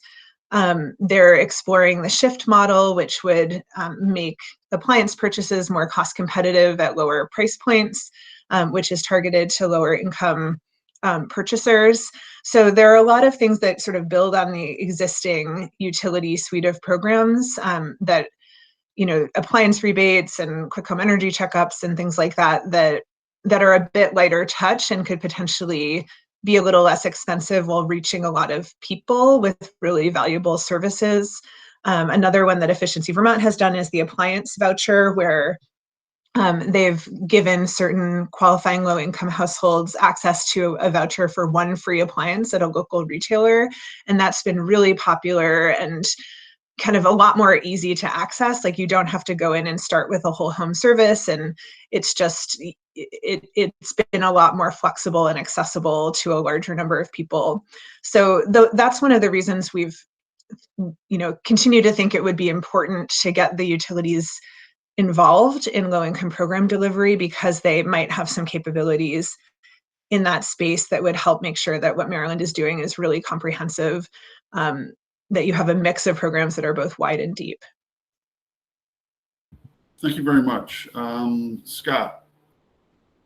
Thank you. So Scott Tommy, DHD. I wanted to add to Megan and Nicola's comments, and I may have missed it if I'm duplicating, I apologize, but just the sheer administration of LMI programs is massive. We spend a lot of time with oversight and compliance.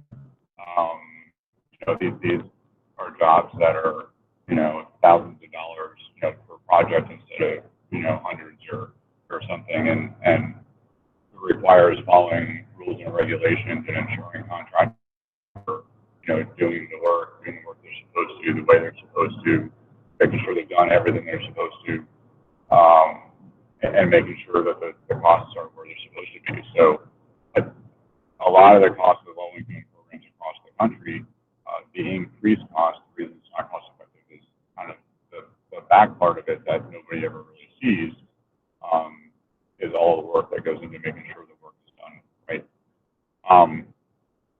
So if I have the floor, so to speak, I want to just kind of maybe ask Emily a little bit about what she was saying with the reaching far and deep.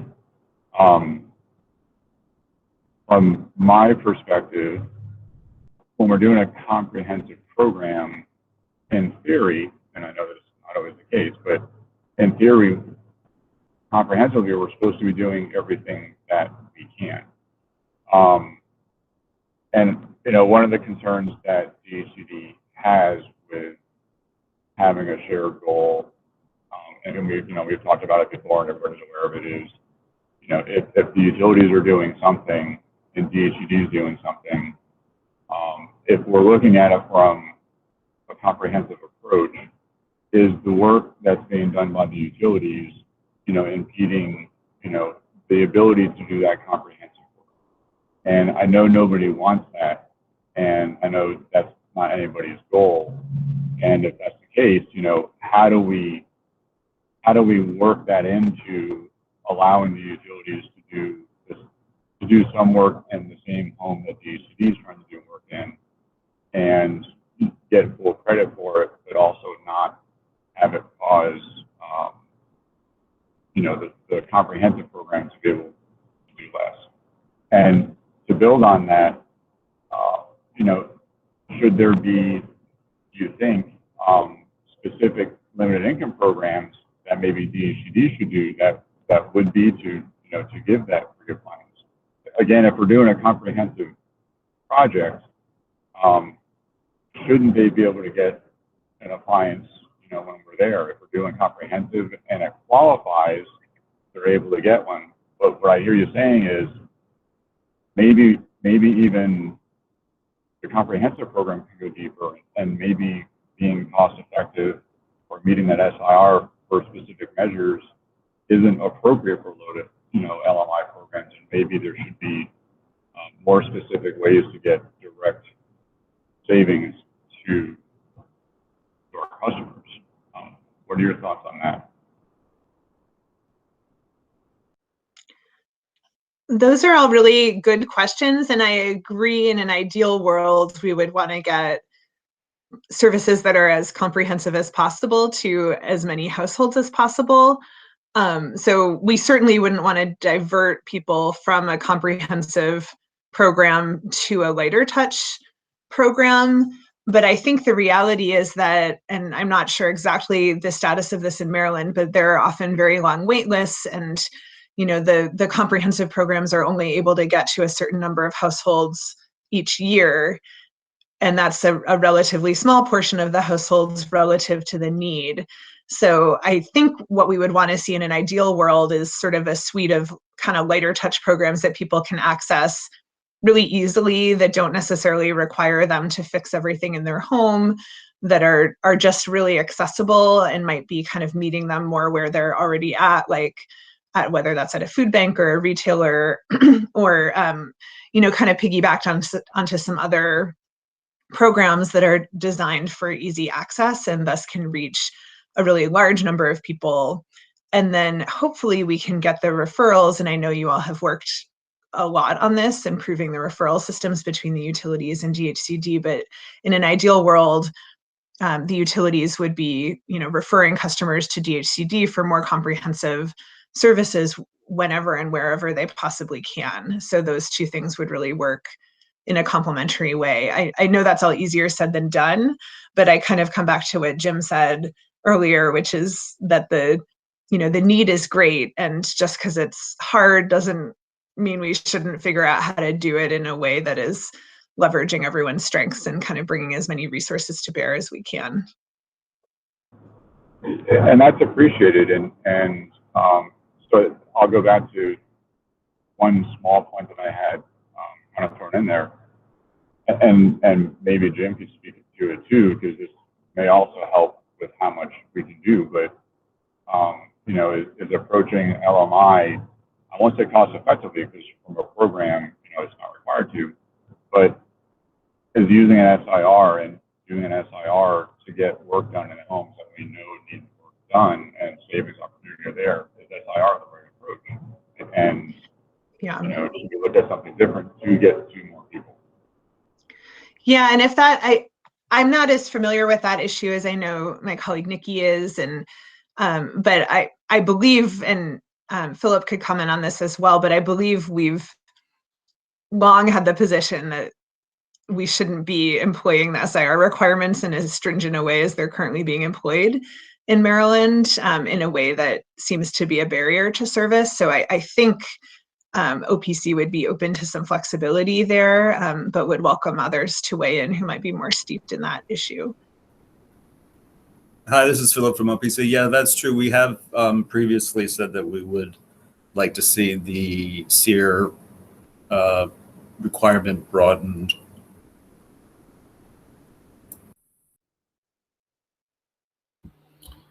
All right. Thanks, Emily and Scott. For those of you who aren't, excuse me, in the meeting, at least calling in by phone, Lindsay Shaw brought up a couple points in the chat, talking about partnerships with local governments, and she noted that the Pepco Exelon merger provide some funding to Montgomery County, in which they developed a Montgomery Energy Connection to engage with residents and in new and creative ways about empower programs and other ways to save on energy costs. And she provided the link. And she had suggested the possibility that some empower funds could be allocated to local jurisdictions to help leverage community outreach and other climate-focused efforts potentially as a pilot. Yes, Lindsay. I'm sorry, you're only reading my notes, and I could probably just summarize a little bit of context. Sure. Okay, sorry, I'll lower my hand. Okay, sorry, Google. So yeah, there's a couple Maryland jurisdictions that are interested in helping advance the climate conversation, but we know that Maryland is a very diverse state, and we all have different impacts from climate change, as well as different levers that we can push and pull locally. So there is, in a coalition of local jurisdictions, interest in, of course, with this conversation of expanding Empower to more focus on climate issues. I think that there's positives and negatives to this, because we have our own government trust issues with residents and businesses. But there could be a way, I think, to Megan's point earlier, not all utility customers are trusting of the utilities. And I think that there's a number of issues related to being behind on bill payments, or potentially previous experiences. There's a whole host of issues there that, I'm not sure that we have the time to get into people's behavior change issues. But there could be some opportunity to pilot local governments doing that work on behalf of the utilities and on behalf of the Empower programs, to try to leverage additional participation or potentially deeper energy savings, if there's some other programs that we can provide in a companion to Empower. So it is just a thought. I think I'm one of the only kind of local jurisdiction reps on here, so I did want to bring that to kind of throw that into the fire here of all the things we're talking about. And I'm sure that there's going to be lots of opinions on it, but just know that there are some local jurisdictions talking about this as a potential way to have our dollars go further, and to see if there's some opportunities there. So see some hand raised, I'll stop talking, but if anyone wants to talk more about Montgomery Energy Connection, I'm happy to provide some more context there. Thank you very much. I appreciate you throwing that out. Dr. McNeil. Kitson McNeil, Maryland Energy Administration. I just have I guess, sort of a general question related to this topic. I'm fairly clear, and I understand kind of how the PSC's jurisdiction works over utilities. How does that play out when you incorporate other agencies, or not agencies? Well, I guess a DHCD. I'm not. I guess that is a non-traditional, from my understanding, relationship there with the Empower program. But how would this broadening this work exactly with the jurisdiction of the Public Service Commission, and I guess the responsibility to ensure that these funds are used in a certain manner?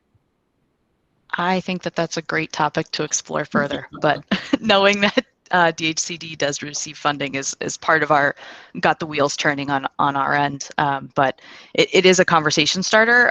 It's not something that we have a baked proposal for, but I did want to get this group, this is a kind of a work group where we can explore some of those issues. So yay, Erica's here. Okay, good. I'm not the only jurisdiction here. I'm glad to see you on here. But yeah, I think that that's definitely something that we can explore further. I think that's a good point. This is probably one of the better forums to at least explore such an opportunity, assuming it's even permitted by statute. I've got no idea. So, but Dr. McNeil raised a good point. Erica, you have a comment, question, ma'am? Yes, good afternoon. This is Erica Bannerman, Manager of Sustainable Energy with Prince George's County.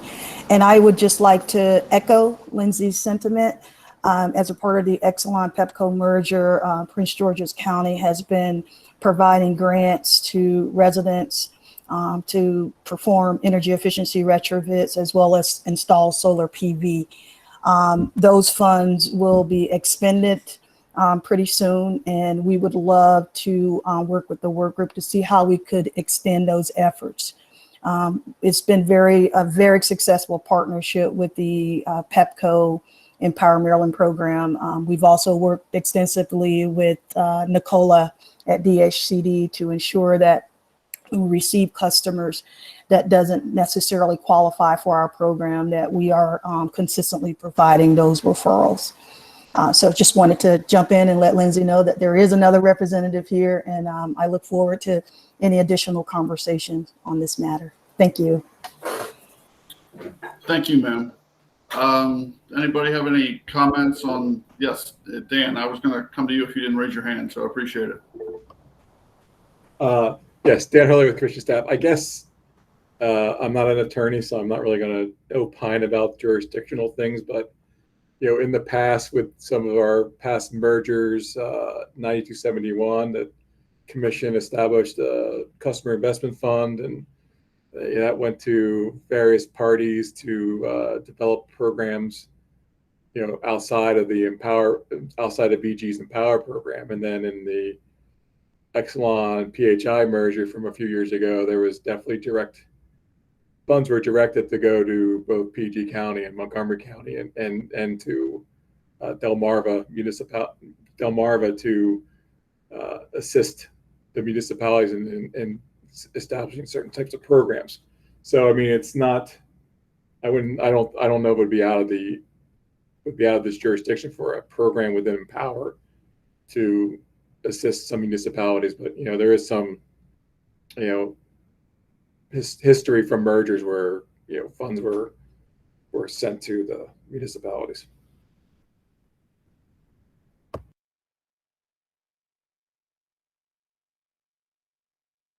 Judge McLean, you're muted.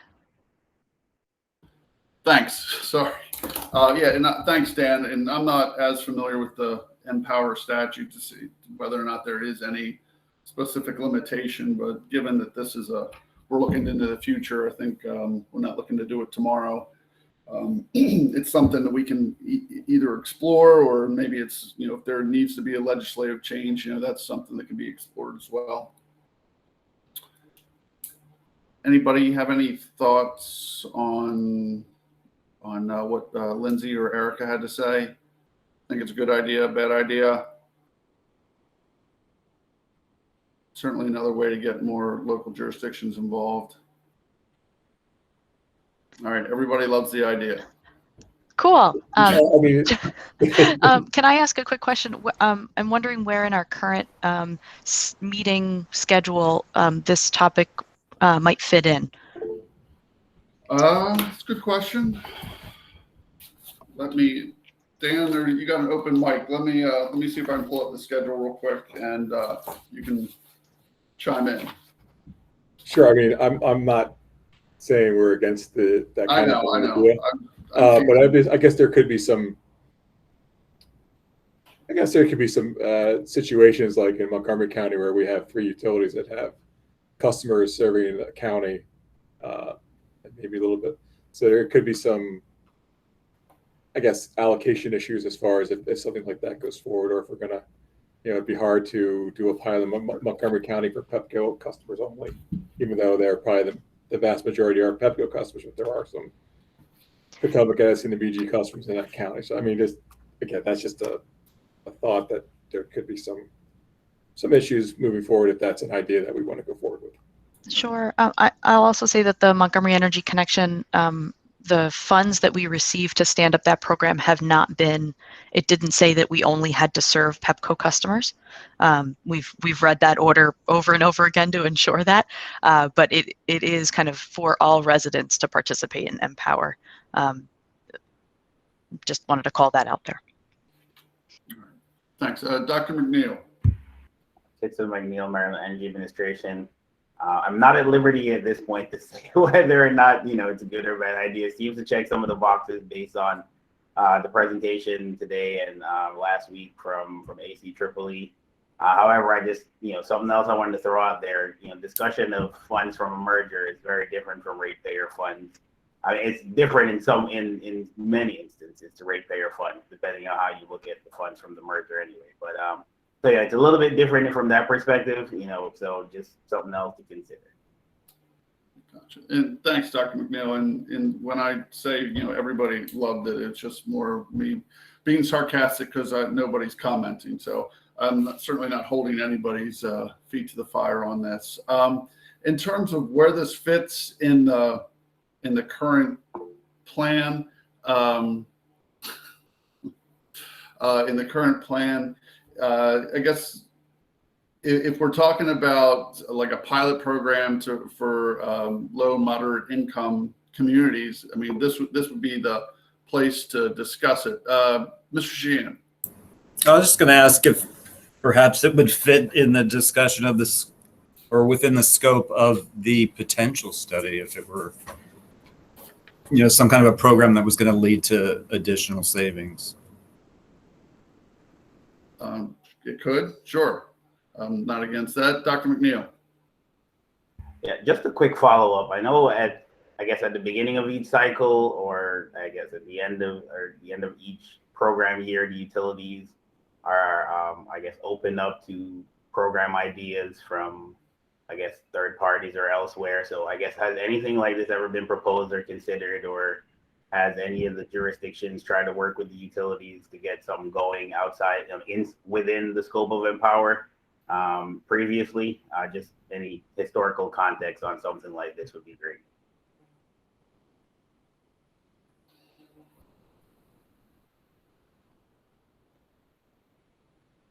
Dan, you're all things Empower. Anything like this ever been discussed or proposed previously? Wow, racking my brain here. So I'm going to say not often if it's happened. Okay. I mean, I know we had the energy advisor thing with PEPCO, but I'm not sure if that was specific to a county or not. Right. Okay. Yes, ma'am. I would say that in the past, Montgomery County's worked directly with the utilities on Empower concepts or thoughts that we might have. We haven't worked directly with the PSC. I would say, at least since I've been here in the last 6 years, I don't think that we've had much luck doing that. But happy to explore turning over a new leaf. Okay. Yes, Nate. Yeah. Hey, Nat from PEPCO. Nat. We are. I think this is the kind of thing we're always thinking about, and I'm relatively new, so I'm gonna have to stop using that excuse at some point. But in the meantime, I think one of the things that comes up a lot is that we're sort of thinking, oh, we're just gonna do these programs and work within the constraints of the program, and that's what it is, as opposed to taking sort of a more like integrative partnership approach, figuring out like what are we allowed to do, how are we going to fit within our business objectives, but also sort of expand reach through some of these partnerships and what have you.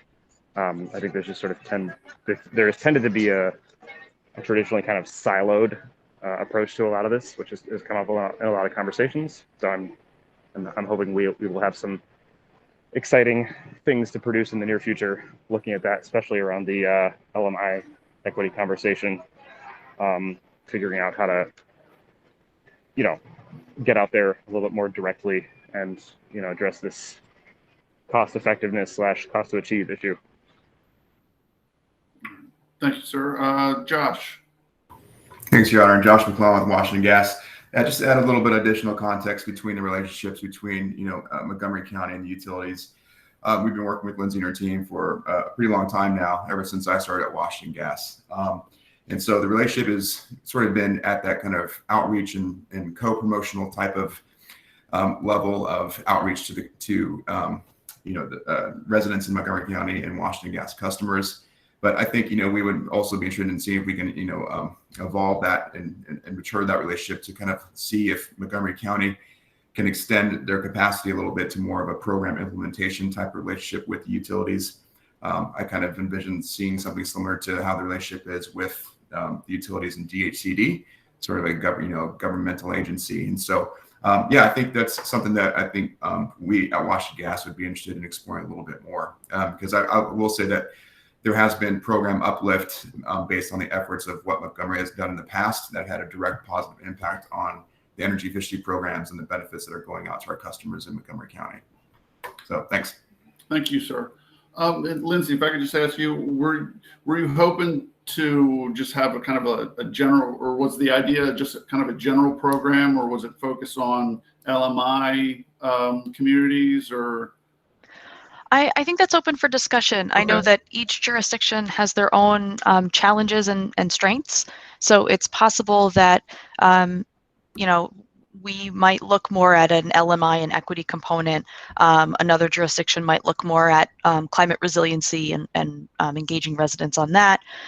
So I think that it also is informed by how the Empower law might change, which was a discussion in our earlier conversations, that if this kind of climate concept is embedded into the goal structure, that it really opens up the door to what local jurisdictions can help with and what we can provide. But I appreciate Josh's comments about like what programmatic support we could provide. And I think that we would want to fill any type of gaps that utilities see in what the Empower programs can currently offer, and where we might be at a more advantageous spot to leverage relationships or trust to increase uptake. But I think that it would be, each jurisdiction can bring something different to the table. So I think that it would be something more general, I think would be most useful, and potentially something that's informed by ongoing proceedings at the PSC where, you know, there's reviews of what we're doing, or you know, effectiveness impacts. I think that it open for discussion. I don't think that it's specific to LMI. Okay. All right. Thank you very much. Nicola, and then Phil. So I think we've been getting pretty deep into program planning at this point, and a little bit away from the goal discussion. So typically the program planning is, you know, what happens within the parameters of a goal. And I don't know how many more sessions we have, but in the past, these discussions have been going on and on and on. And I just wanted to, I guess, with an eye on the timeline, hope that we can finally get this goal settled for once and for all. I'm with you, Jim, at this point. No, I appreciate that, and I certainly apologize if we got off track there. It was people started talking about something, and it sounds like a good idea, so we. Yeah, and there are great ideas, and there is a forum for those ideas. So typically, when it comes to program planning, every 3 years we organize the limited income work group, and typically have between 10 to 20 sessions. Where everybody can bring an input from their perspectives of what the programs should do, what the objectives should be, where the program should go, who should be involved, and who should be partnered with. So I want to just, you know, invite everybody who has all these great ideas to make sure that they're on the distribution list for the limited income work group that is ongoing, but specifically focused on the program planning every 3 years. And we'll, you know, we're always open to all the suggestions. All right, thank you. Philip, you had your hand up, sir?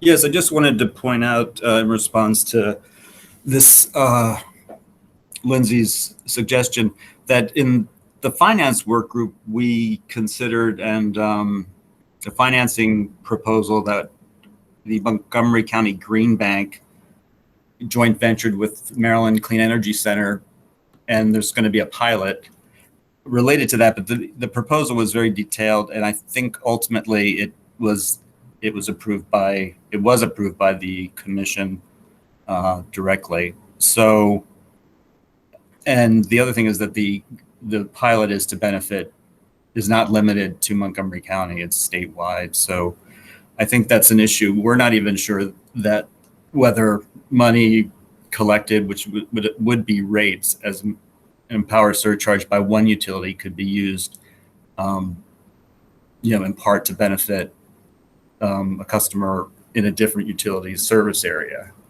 So I think it gets pretty complicated. Yes, I completely agree with that. I guess that pilot is taking a Montgomery County program and making it statewide. So that's the Clean Energy Advantage program that's offered by the Green Bank currently, and collaborating with the MCEC to bring that statewide. But you're right that there are some challenges in bringing it to market. All right, I think we start. Okay, thank you very much, everybody. I think somehow we started on program or tracking metrics, and I'm not sure if we ever actually made any headway on that. It seems like most folks seem like they were fans of the tracking mechanisms specifically, or generally, I should say, not necessarily the specific ones proposed by OPC. Are these things that can we narrow these down as to who's supporting what, whether or not the group, whether or not there's a consensus on these items? And if there's not, what we need to do to see if the information's available?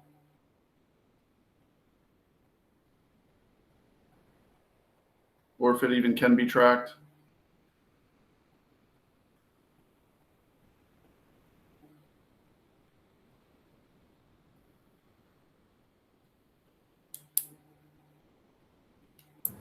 This is Philip from OPC. We have looked at this. We do recognize that there will be difficulties in tracking some of these, but we don't see any insurmountable hurdles to tracking them. Right. I figured you guys would obviously support your metrics.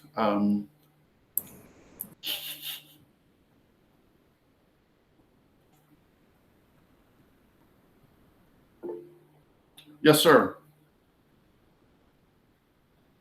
Mr. Gravatt? Sorry, was double muted there for a second again. No.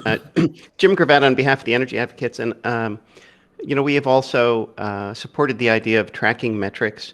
I have to say at this very moment, I'm not prepared to say which ones I think are the most important, and I suspect, the utilities had said earlier, yeah, we can track some of that, but we're not sure we can track all of it. And, some of those are probably better suited to an evaluation process rather than ongoing tracking.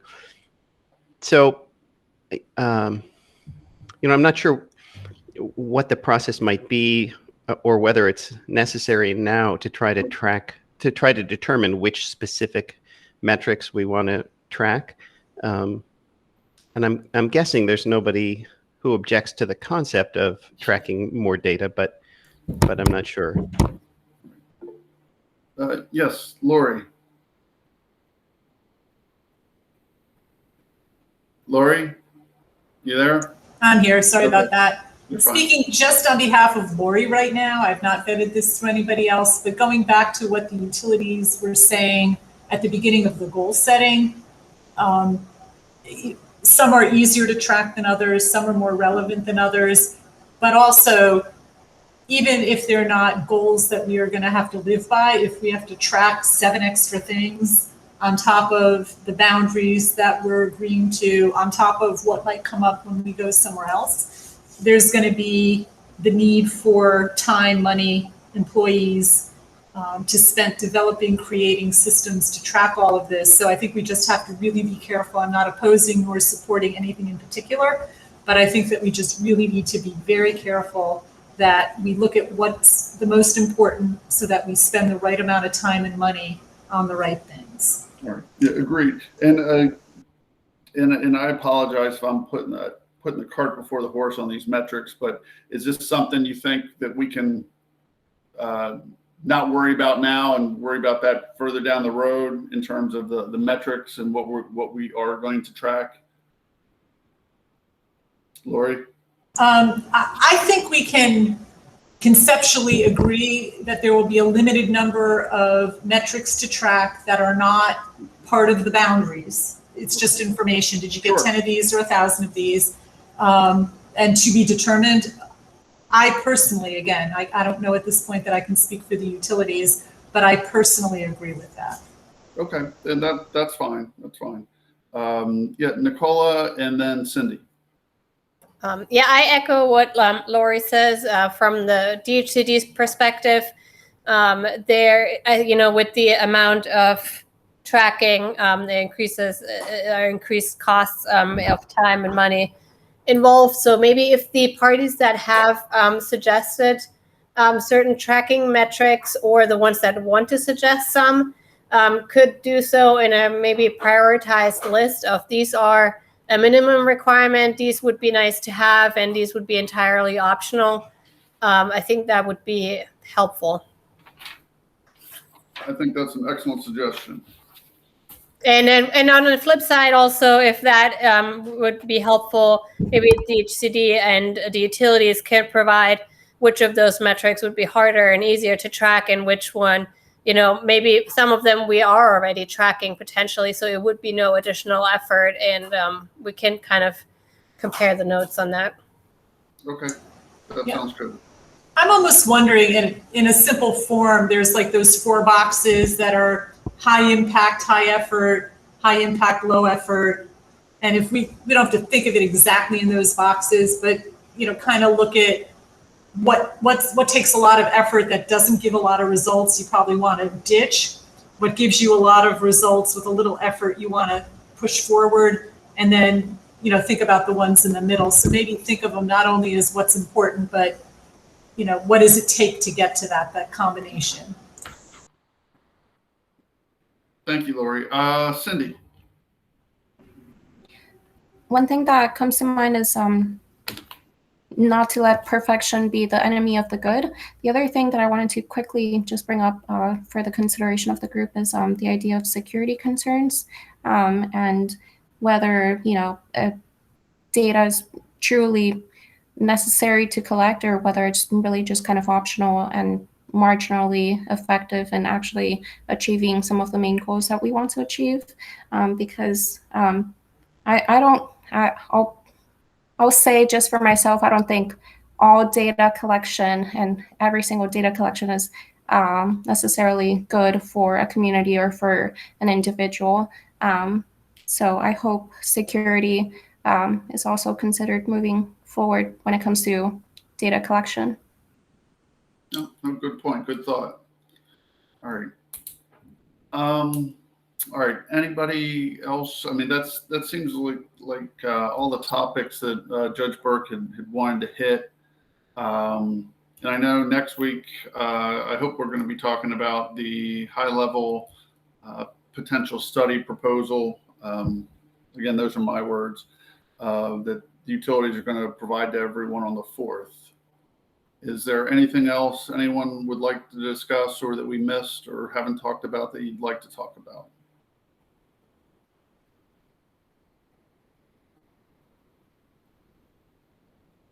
All right. Hearing none, we'll wrap things up. We'll look forward to a meeting next week on the potential study, high-level proposal from the utilities.